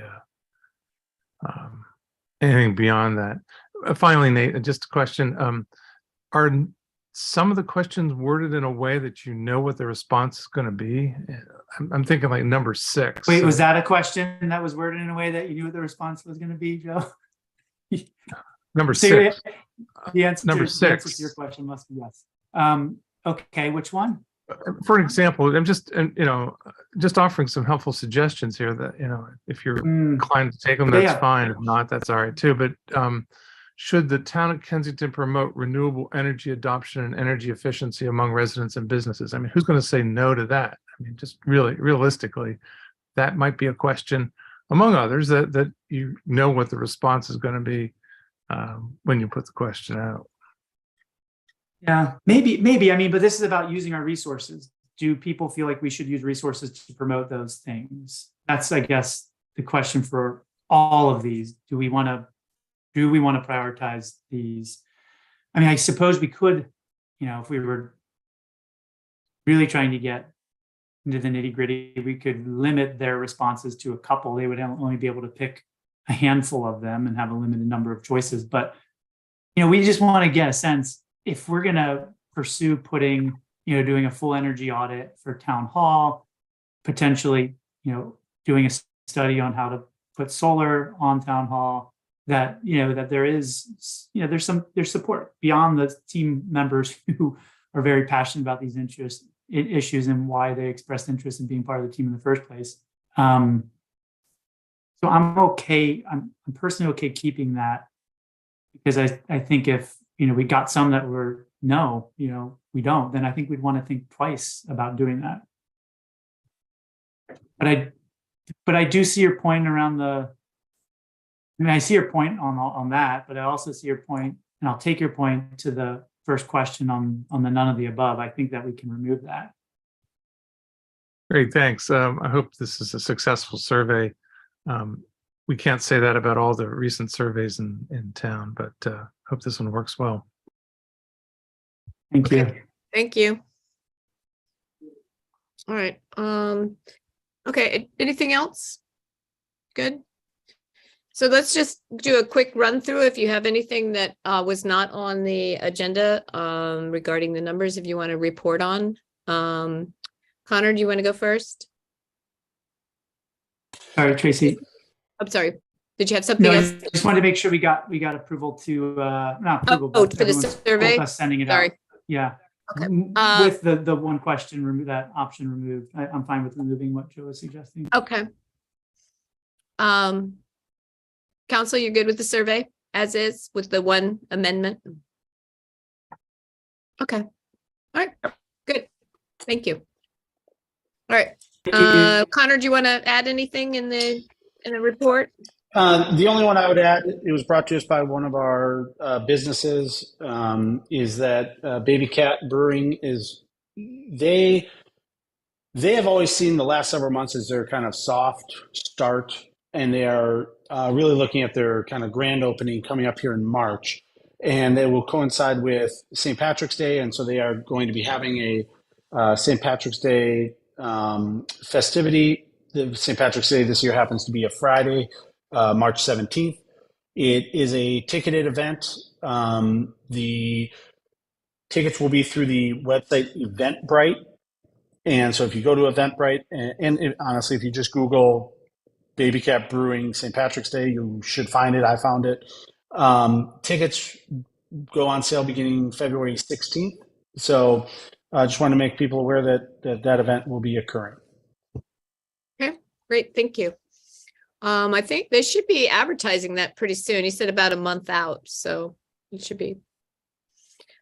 Yeah, I think coinciding with this Friday, I think it's Friday, right? The tickets being available, there'll be more. They, to Leslie, if I think Joan dropped off, but the other thing about the e-blast, it's not all just meetings. We try to promote our local businesses and events, and we solicit from them and try and make sure that everybody around knows about these things. So they owe us, they being Baby Cat, owe us their advertising, their poster, whatever they're putting together for it, so that we can push it out. So if you are signed up for those e-blast updates, you'll get that as soon as we receive it from Baby Cat.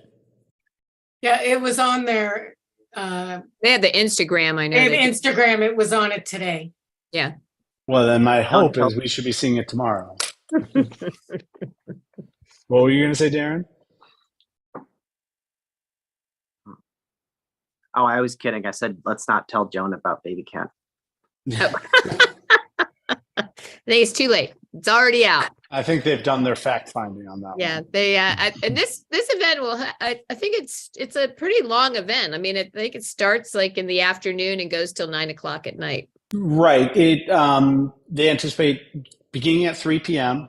Yeah. and going till 9. They will have, I believe, 2 different musical acts that will play during the day. Obviously, if you are thinking of attending, please, hope for good weather. But there will be some indoor capacity, and then they have a tent outside, and they will use the parking lot behind Johnson's and Dish and Dram. There will be no parking in there that afternoon and evening, and they will use that greater space to accommodate a larger capacity. They've worked all that out with county. They have their permits. They are moving forward. This is just a one-time event. Oh, good. Thank you. Nate, you got anything else you want to bring up? No, I think I'm good right now. Nothing Okay. else. Anne? Thank you. I have 2 things I want to mention tonight. First, I want to report back. Many people in the town and with the staff and council attended the Anti-Defamation League and Montgomery County Police Department training that we held on January 18th. We had about 80 people there.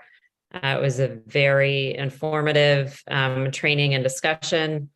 I want to thank everyone who helped make that event possible, not just Alex and Matt, Tracy, but also Lauren Dworkin, Pastor Pat Allen, and Jamie Boston from the Racial Justice Committee who helped with that.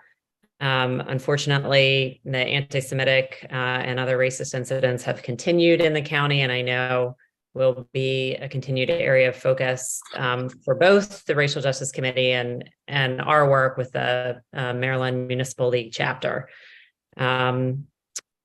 Secondly, I would like to make sure people know that Catherine Wood from our Greenscape Committee has organized another Weed Warrior event this Saturday from 2 to 4 p.m. You can sign up with her directly. She sent a message out on the listserv. I'll also try to put it in the chat here. And for those that want to gather afterwards at Baby Cat, they're welcome to do so. But the first crew that turned out, we had a really good turnout in the park there along Silver Creek, and we hope to see the same this Saturday. Thank you. Okay, great. Darren? So this is a little bit flexible because I want to sort of interrogate Matt about traffic committee meeting stuff, and then I also want to talk about what is on his part of the agenda of the state bond bill for the parking space. So I don't know if that means we should just go to Connor and then I'll talk and we'll segue to staff. I think I already did Connor. He's good. Okay, all right. So we had scheduled a meeting for January. And then we postponed it based on two things. One was we were waiting for engineering drawings regarding the sidewalk on Oberon. And then the second, we were waiting for State Highway, an indication of whether they would be amenable to putting signs on University Boulevard warning of new traffic restrictions on St. Paul. Matt, have you heard anything about that? We've not heard back from State Highway Administration on that. I can follow up with Joseph. Okay. I got yeah, go ahead. I was just going to suggest that it may be the way to proceed, because State Highway is notoriously slow, is to schedule a traffic committee meeting and proceed with, because we have an idea of what we're thinking about doing, get a recommendation from the traffic committee that says, based contingent on State Highway supporting this and allowing us to move forward with that sort of a restriction. We want to recommend it to the council. And that way we don't have to wait and then schedule a traffic committee meeting and then come back to the council with it. So that's something, if anybody has thoughts on that, I'd be curious. That would be my preference to proceeding.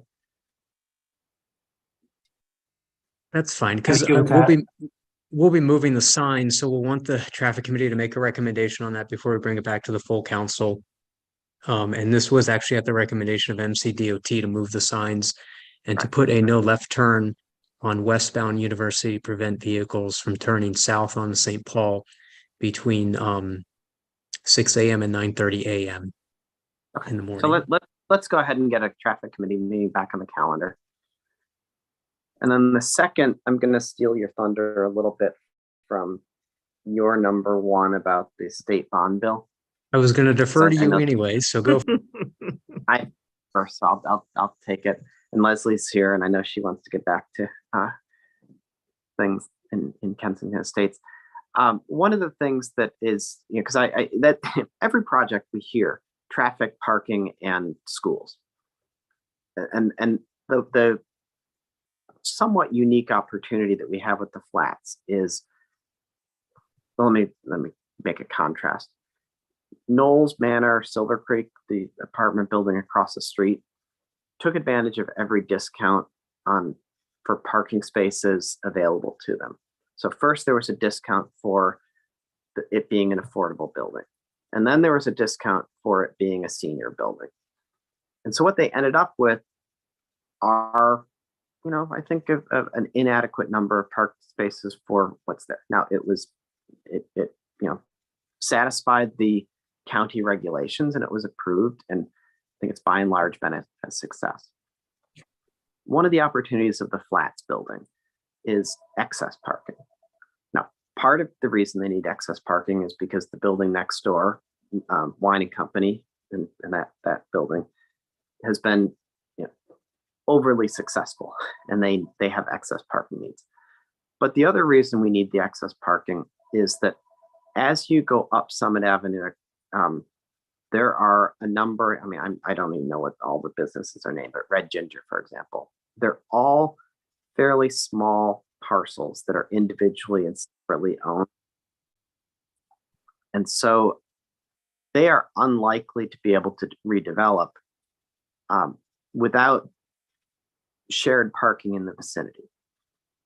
And so when we originally talked to this developer about providing excess parking, his obvious answer was, well, help me pay for it. And what is pending in the legislature now is a parking bond bill where the state would provide some financial assistance to the town for the purpose of supporting parking in that building.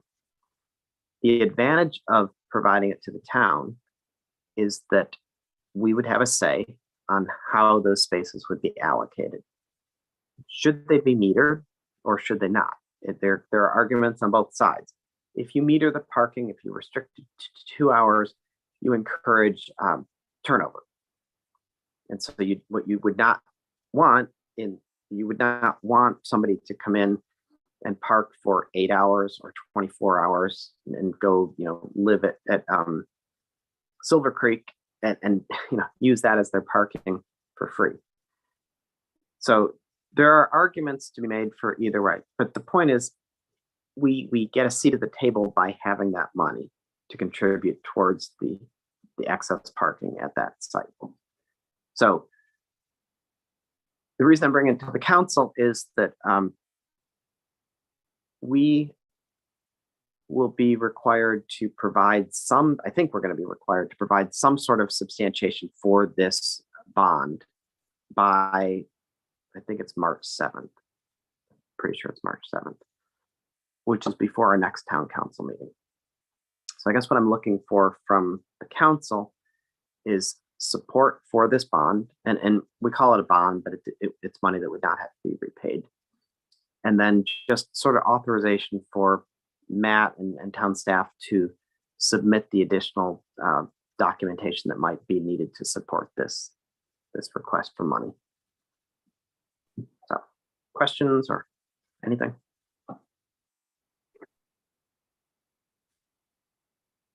I don't have any questions. I mean, thank you. I think you explained it very, very clearly. And I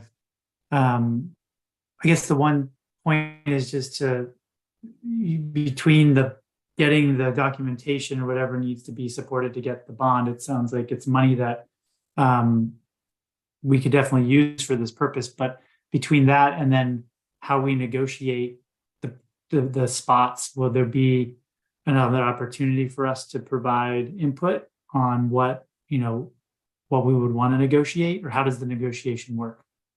Sure. So I'm a little bit new to this, but my understanding is that the bond, it's a part-time legislature, so they'll be out of session by the end of March. The money that they would provide would be actually funded, I think it's July 1st. It has to go through the Board of Public Works, I think, to actually be approved. Is that right, Matt? I don't know about that part of it. I thought everything that was giving out money would actually go up July 1st. Okay. And in that time period, we would negotiate. The money comes to us. If we don't reach an agreement with the developer, then the money doesn't go to the developer. If it does, if we reach an agreement where we say we get, I'll just make it up, 25 spots, and that they're 2-hour parking spots, then everybody's happy. The developer saves a little money on that. He provides excess parking over beyond what his project would require. If he doesn't, I don't know. I guess we give the money back to the state. If I can build on Nate's, I don't know if this is where you're going, Nate, but would we ratify the bond, since the money would come to the town of Kensington and through us, the money would go to this project? Would it be like a declaration of covenants on the negotiated points, Dan, that you foresee? Hey, just put it in writing. This is the number of spots, or how the spots would metered, but will there be a formal agreement between the developer and the town in exchange for the funds from the bond bill? That's my understanding. That and so we had a dry run of this. I want to say about a year ago, and Nate knows about this. So we have this pot of money that some private litigants obtained from Silver Creek project. It's $100,000, but it's earmarked and available to us not to provide parking, but to provide parking enforcement. And we had contemplated using that money in a similar manner, where we negotiate a contract between the town and the developer, which, to your point, Connor, would have to run with the property. It's not, he couldn't be excused from it by selling the property to somebody else. So I think we're already, we sort of have a pathway. What we don't have is money to bring to the table. And that's what the bond would be a substitute for that other pot of money.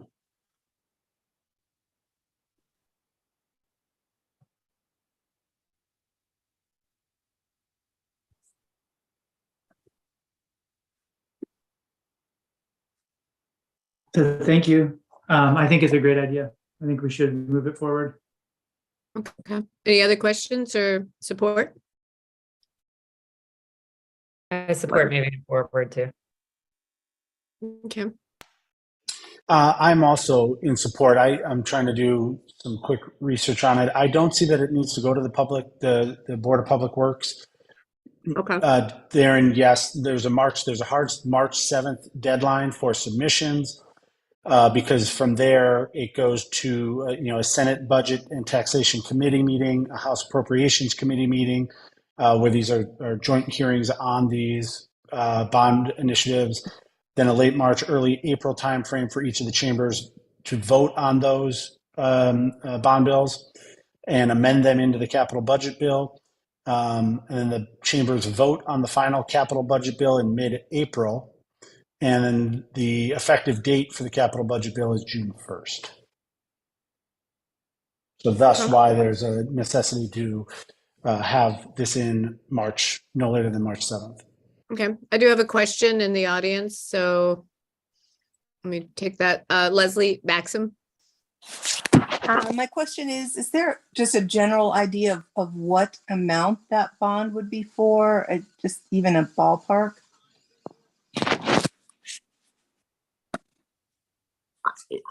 Unfortunately, it ultimately comes down to what's politically palatable to the committee and the legislature. I think that it's in the order of maybe $1 million,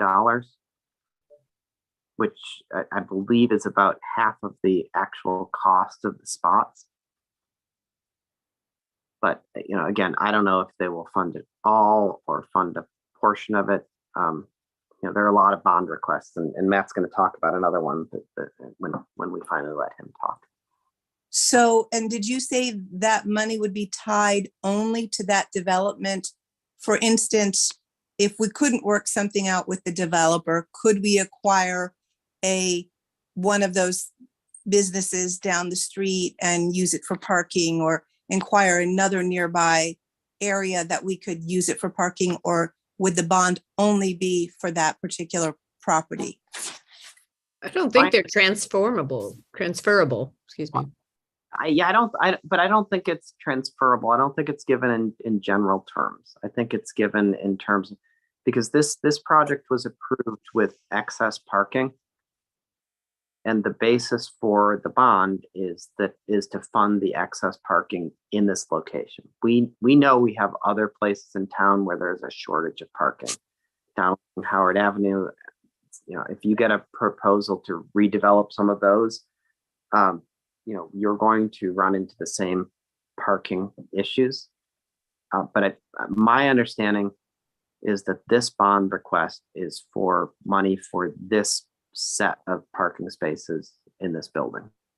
Okay, thank you. Leslie Breed. Hi, thank you. And I'm sorry, I just had a question. It's really, because I'm looking at the staff report on the parking, which is, I assume you all are thinking about, and it says they're providing 166 spaces. And will that be inclusive of some of the parking spots that they'll be losing probably behind Knoll Station, and sort of what input, again, it goes back to how much is going to be for public and then how much for the residential vehicle parking, the commercial vehicle parking, and then these hotel rooms.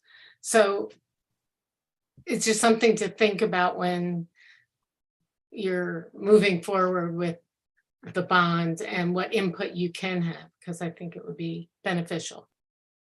Right. Yeah, absolutely. And so that's part of the negotiation is, are we going to negotiate for 25 spots? Are we going to negotiate for 40 spots? The general sense from the cost of a parking spot in a structure is $20,000 to $25,000.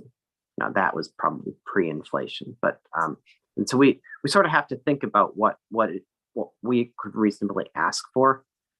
But I certainly have in my mind that we want to relieve some of the excess parking demand at Silver Creek. We want to relieve some of the excess parking demand at Knoll Station. And we want to reserve the possibility for redevelopment as you go further north on Summit Avenue.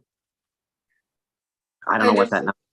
Right, I'm just looking at these numbers and I think that it may be there, you may want more space than, I mean, those numbers might add up to more space than there are space in that parking lot, at least as currently in this report.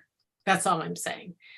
So you're the negotiator, so I look forward. You gotta get the bond first and then you negotiate, so. Yeah. Okay. All right, well, thank you, Leslie. All right, I don't see any other hands, so it sounds like the council has given support to support the bond bill. We So- need that to give you authority to, complete the process or to support the process or just. having Well, heard- we have to provide a letter, correct, in support? We're going to have to take guidance from the senator and delegate that are helping us with this. I don't know if it's going to be a letter. I think my understanding is that there's going to be, yes, something that says we will administer these funds in furtherance of the bond purpose. Okay. I just don't know what else they might. Is it going to require Sue Ellen to write something or to look at something, Matt? Do you know? So we're not sure. Staff's inquired with State Senator Wallstreicher for clarification, not only on this bond bill and what our recommendations and how to proceed with this is, but we also are asking for a bond bill for future architectural and engineering needs for a future public works facility. So we've sent that over to State Senator Wallstreicher and his chief of staff, and hopefully we get an answer back in the next day or two. Okay. And then we'll be able to provide a little more clarity. But number 2 on the list is, just support from the council to see if possible, if we can move forward with another bond bill for engineering and architectural for a future public work facility. So I don't have a number right now. I have a lot of questions for State Senator Wallstreicher with both potential bond bills, but we'll definitely provide an update to the council and at the March meeting. Okay. Does anybody have any problem with the second bond bill? I would hope not. I don't have a problem. I'm just curious. I don't want to prolong the meeting, but when's the last time we accessed a bond bill from the town? And why aren't we doing this more frequently? I can't remember doing a bond bill before. Other than the bond bills for Noyes Children's Library, I don't Yeah. remember in recently being involved in any. Well, maybe it's something we should just regularly do out of good practice. Well, I think If it's available. Nate, is that the word bond used to mean that you had to pay it back.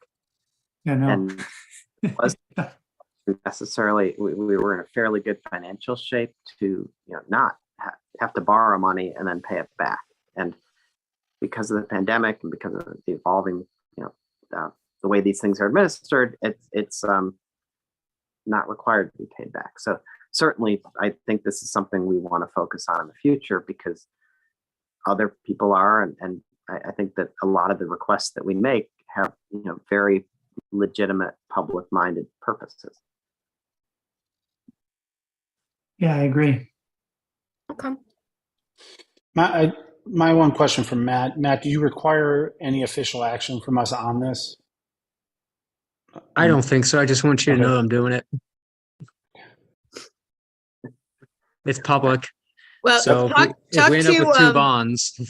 Yeah, talk to Wallstreicher's staff, and whatever we're required to do, just send that out, and we can add that to update at the next meeting of what was required. Yeah, I should be able to provide an update before then, and then we'll provide one to the public at the March meeting. So Fair enough. Okay, good. All right. Thank you very much. All right. I have Jared one Witt. more One more item there. Go ahead. Kensington Car Show. We had a request from Mario Bruno, the owner of Kensington Service Center. He would like to proceed with the Kensington Car Show. He has asked the date to be Saturday, April 29th, with a rain date of Sunday, April 30th. This would be 1 week after the Kensington Day of the Book Festival. I would just like some feedback from the council on if they're okay with the date. The Kensington Car Show would shut down Howard Avenue from Connecticut Avenue down to Montgomery. We would be required to file a permit application with the State Highway Administration because we will be required to close the turn lane on Connecticut Avenue. So I just need permission to move forward. I have heard from some businesses that love the car show and some that don't love the car show. I've heard it both. It does bring in, we haven't done it in 4 years, at least 4 years. I personally love to see it come back. I mean, I'm not a big car person, but I just love the amount of people that it brings into our town. I find it difficult to find the negative that some of our businesses have, but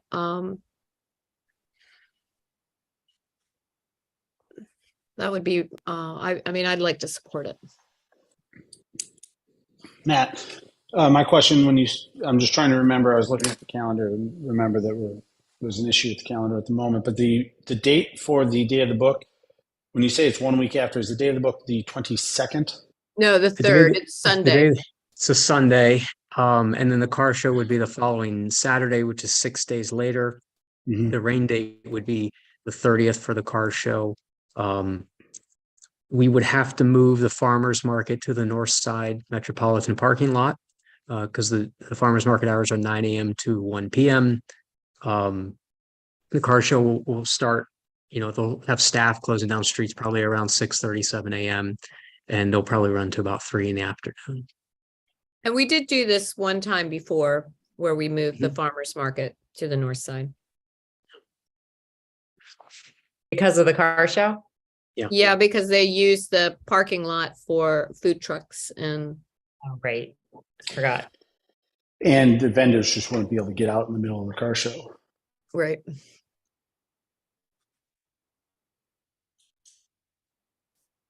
I'm wondering if the car show could be something that we do every 3 years. So it's not a yearly thing. Maybe that'll make some people unhappy, but. I like the car. Would do it every. What's that? 3 months. I like the car. Give it every 3 months if I could. I mean, I am very supportive of our town events, and I have definitely heard and spoken with business owners who, like you said, Tracy, are not as big of fans, but there's just as equally those who work to set their shops up to be successful during that event. And I found, I mean, it's hundreds and hundreds, if not thousands of people that have come through the car show and go through the stores and have found it to be very good for their business. But I think it's another way to attract people to our town and make them aware of our businesses that they might not otherwise be aware of. Right. I mean, yeah, it may be more difficult for your normal customers to come in on that day, but yet on the other hand, you've got thousands of people walking down the street that are, who aren't really into cars, that came with somebody who's into cars, and it's like, wow, look at all this great stuff. I'm either going to come back, but the Mario is a business owner in our town. He's not a stranger. He's not somebody who just came in, from Nevada and said, oh, I want to do car show here in Kensington. This is one of our businesses. And we have accommodated other businesses, whether it was a fall festival, whether it's the Day of the Book. I just feel like we should be equally supportive. And we actually do have quite I don't know if I'd say thriving, but we have a lot of car businesses here in Kensington. And I'd be hard pressed to give them another location. I really would. I'm not sure where else we could do it. I mean, if you just count the number of times we accommodate gigs, I think that an annual car show is supportable. Mm-hmm. Now, I don't know if he wants to do it that often, but I found it to be a really popular event. Mm-hmm. I support it. Okay.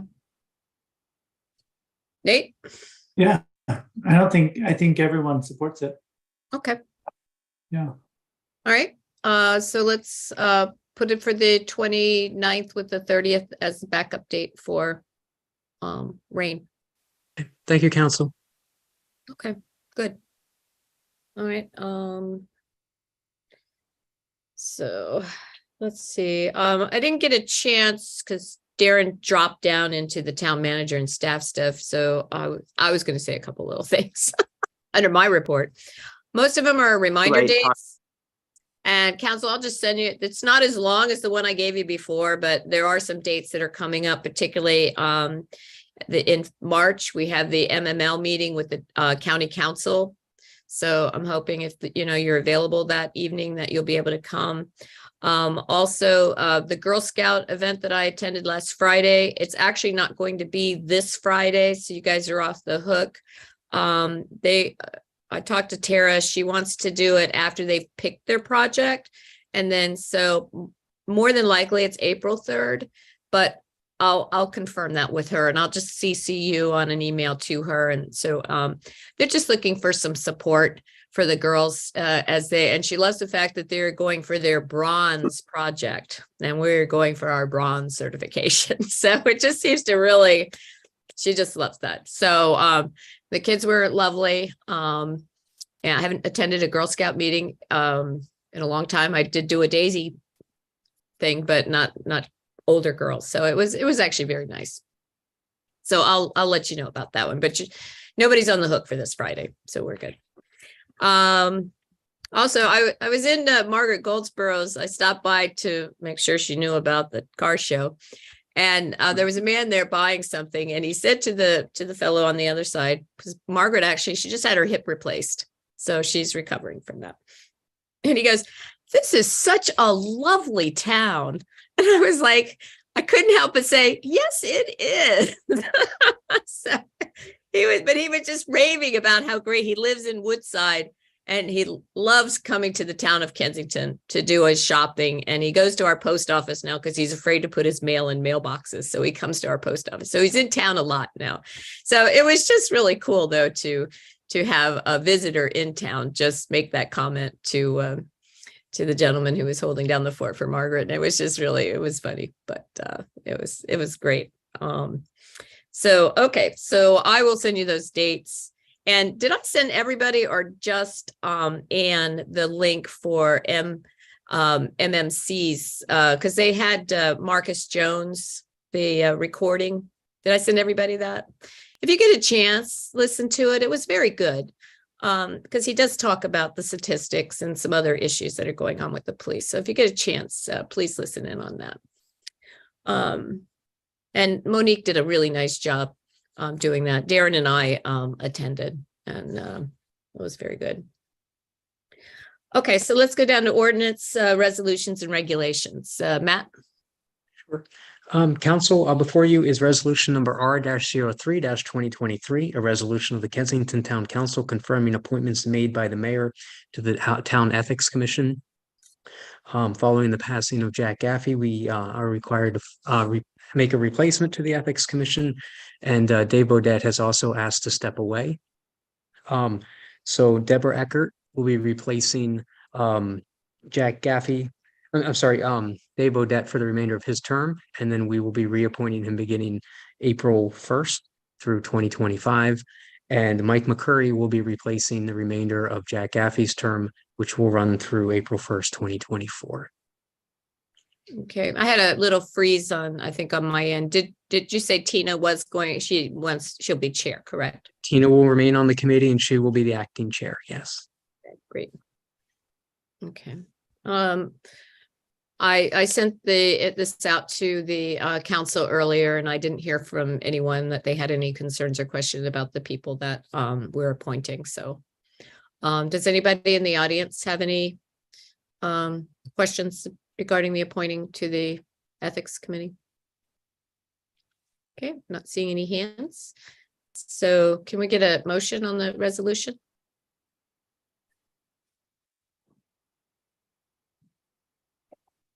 I'll make a resolution to approve resolution number R-03-2023. Okay, is there a second? Second. All those in favor? Aye. Great, thank you very much. Matt? Thank you, Council. Alex is going to share her screen so the public can see resolution R-04-2023. This was not included in the public documents. The town attorney was making some changes to the contract agreement with Compost Crew, which will allow for weekly collections at Town Hall location. However, that could change possibly, but right now it will be Town Hall for weekly collections, which will have two 65-gallon toters located.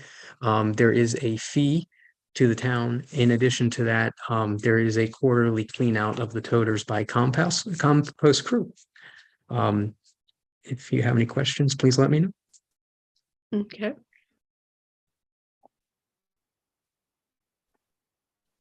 Council, does anybody have any questions regarding the resolution?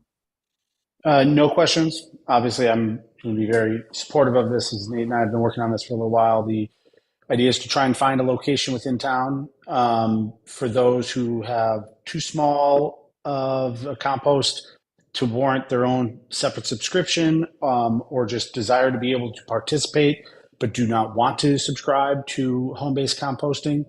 So we've been working with this vendor, as they are the vendor that's working our pilot right now throughout the town for home-based compost pickup.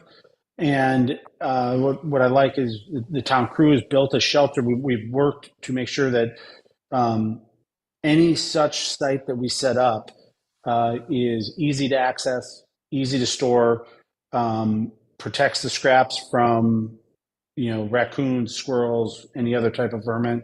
But then as well through the program, as Matt mentioned, but I think is worth highlighting a second time, there's actually a component where every quarter it's, if I understand, it's even more than just washing them out. They'll just swap out those containers, take them back, clean them up, as a way, again, to just make sure that it's as clean a process as possible. So I think we're going to start at Town Hall, and we may identify another site,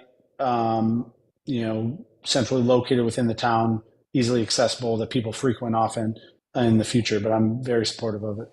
Okay. So Baby Cat wants to have a compost area there. Hey, where people frequent often. I mean, maybe there's something to be said for bins for beers. So what we're going to need to do is you or Nate or both put together an article for the next journal, so people know where it is and what the deal is. So Carrie Ann's on vacation this week, but we should have a probably deadline around the second week in March, because we'll want it to come out. It'll be an April issue. All right. So article before next council meeting. Yeah. Okay. Nate, I'll get with you and we'll work on that. Okay. I think you've written these things before, so now it's here and here it is and here's the deal. And when we cite it here, I know right now the shed, the structure is just at the back of the parking lot. Is that where it is right now? Is that where it's going to stay? Or are you going to reposition it within the parking lot? We will probably reposition it. We need to figure out what's going on with our HVAC units in the drill hall first. Yeah. The new unit or units possibly will need to be placed in the parking lot. We are figuring that out right now with one of the vendors that's providing a quote. In addition to, we store some bricks back there, so we'll find a location. And I forgot to mention, this is for 1 year term. So this Right. is a 1 year term. So Okay. Yeah. As we work on that, just as Nate and I, it'd be great if we can tell them like it's here in the parking lot. So we'll work with you to get that location once you work out the other stuff. Okay. And Connor, we're just going to want to make Yeah. sure that when we write the article, back to the Sustainable Kensington issue of documenting and making sure we have everything to submit with our certification process, you and I can just work on making sure we tick all those boxes for this, because the public compost offering is one of the actions. So we can just make sure that we do it the right way. Terrific. Yeah. Bring all that knowledge. And so perfect. I like where you're thinking. Okay, great. Darren or Ann, did you have any comments? Yeah, the resolution is fine, and I'm very supportive of Compost Crew. I'm a customer. I was thinking, could I convince my kids to tote the compost across the street to Town Hall? No, they'd probably prefer to use the one at our house.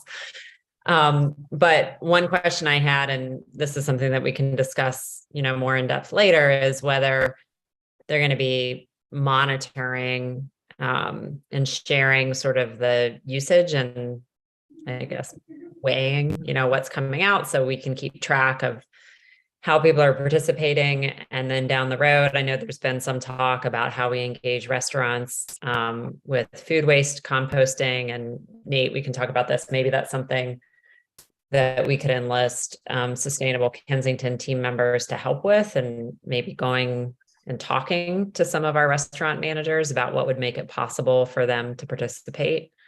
So those are just some of the thoughts on my mind about, because I want to make sure that if we're putting the effort into establishing this benefit, that we really see the usage and the uptake that we could have. So I'm just thinking about the ways that we can monitor and really promote using it in the town.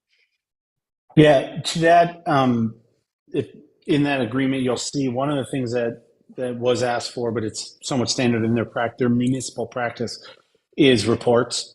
So, well, I don't foresee how, and I will ask them, but how they will get a count, other than if you tie up a bag and they can tell you 12 bags were left.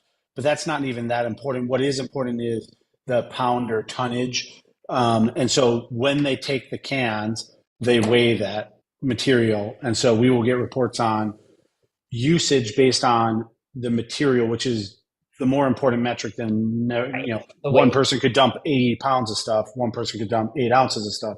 What matters is the total diversion of food waste.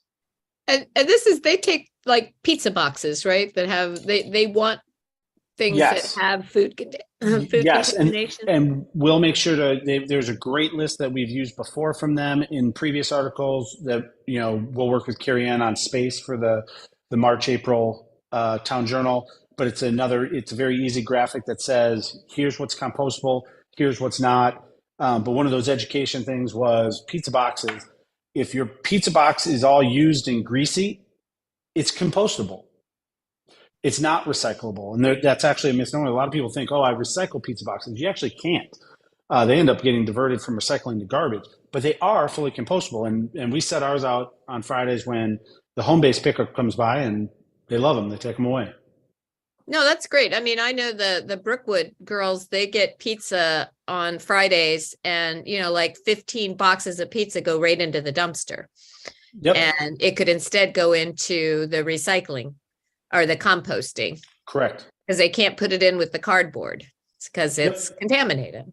You can put the lids in if there's no grease on.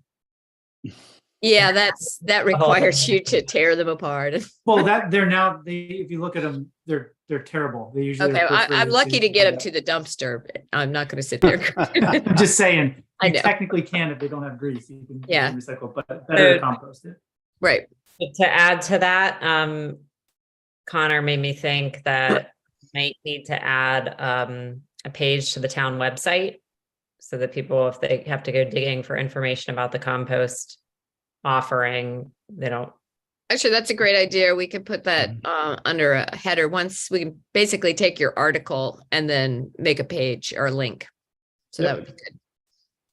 So Alex, I can't see you, but make a note of that we're going to want to add it to the website. You got it. Thank you. Okay. I can't see hands. I think we can take down the resolution now. Okay. Does anybody have any questions about this resolution? We'll move this on. No? Okay. Can we get I'm sorry? I'm going to wait for you to ask. Would you like to make a motion? Well, if you're going to ask, yes, I would like to make a motion. Okay. For resolution number R-04-2023, a resolution of the mayor and council authorizing and ratifying a limited contract with Compost Crew for once-a-week compost collection at Kensington Town Hall for a term of 1 year. Okay. Is there a second? I'll second. Okay. All those in favor? Aye. Aye. Okay. Thank you very much. Thank you, council. We will move down to public appearances. This anyone who's left opportunity to speak on any topic that wasn't already on the agenda. Any hints? Joe? Yeah, hi, thank you. Just a couple questions. I'm wondering if there's I haven't heard of any updates about the Brookside Garden apartments. This was discussed at some detail 2 months ago at the council meeting, and I haven't heard much since then. Does the council know anything that I have reached out to public may not? I've reached out to Mark Elrich's office. There was a little, the LDS Church did not think that they fell under the right of first refusal that the county, according to the county's code. Of course, the county disagrees with that. So there's been some back and forth on that particular issue. But otherwise, whoever, even if the county gets the property, that'll be just like we did with the Bikers Union. There'll be at least 90 days where the potential owner has an opportunity to go in and, make sure there's no lead, make sure there's no asbestos, do a real inspection of the property before they would actually settle on it. So that's the only update I have. Were there other bidders? Do you know, or does anyone know? There were other bidders. I don't know how many though. Okay.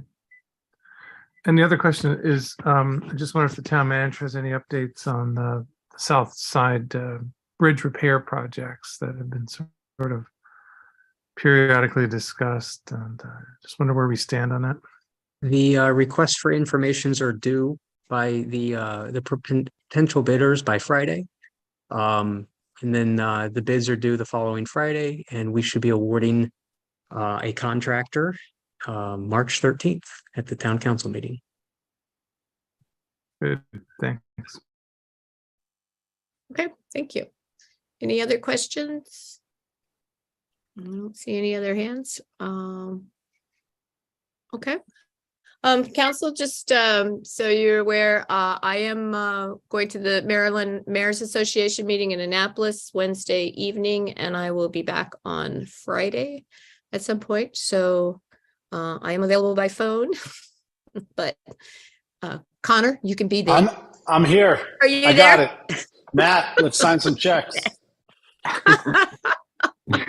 We'll save you a check. They seem to handle that quite nicely without me. So Can I at least bring down a flag or something? I know. We'll find something for you to do. But anyway, these are good meetings. We do get to meet with the governor. We get to meet with a lot of, it'll be a little bit different because typically you meet with the head of this SHA, but I don't know if all those people are really up to speed yet. Since we just appointed, they're just getting appointed. So anyway, but it's typically a pretty good meeting.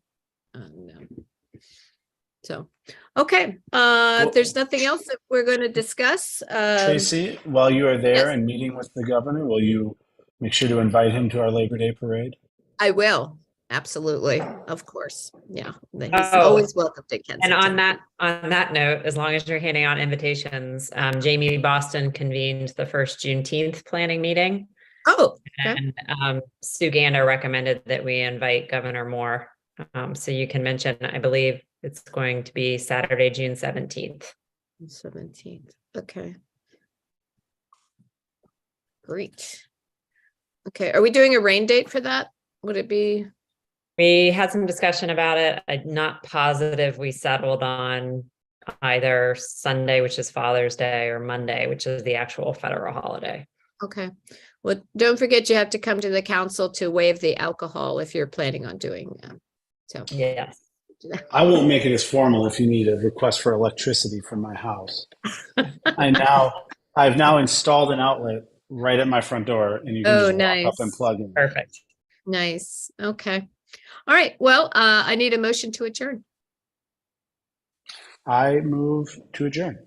Okay. Is there a second? I second it. All right. All those in favor? Aye. Great. Okay. Connor, lock up town hall, turn out all the lights, and you have a short ride home. So, all right. Thank you all. Bye, everybody. Thank you. Have a good week. Bye. Good night.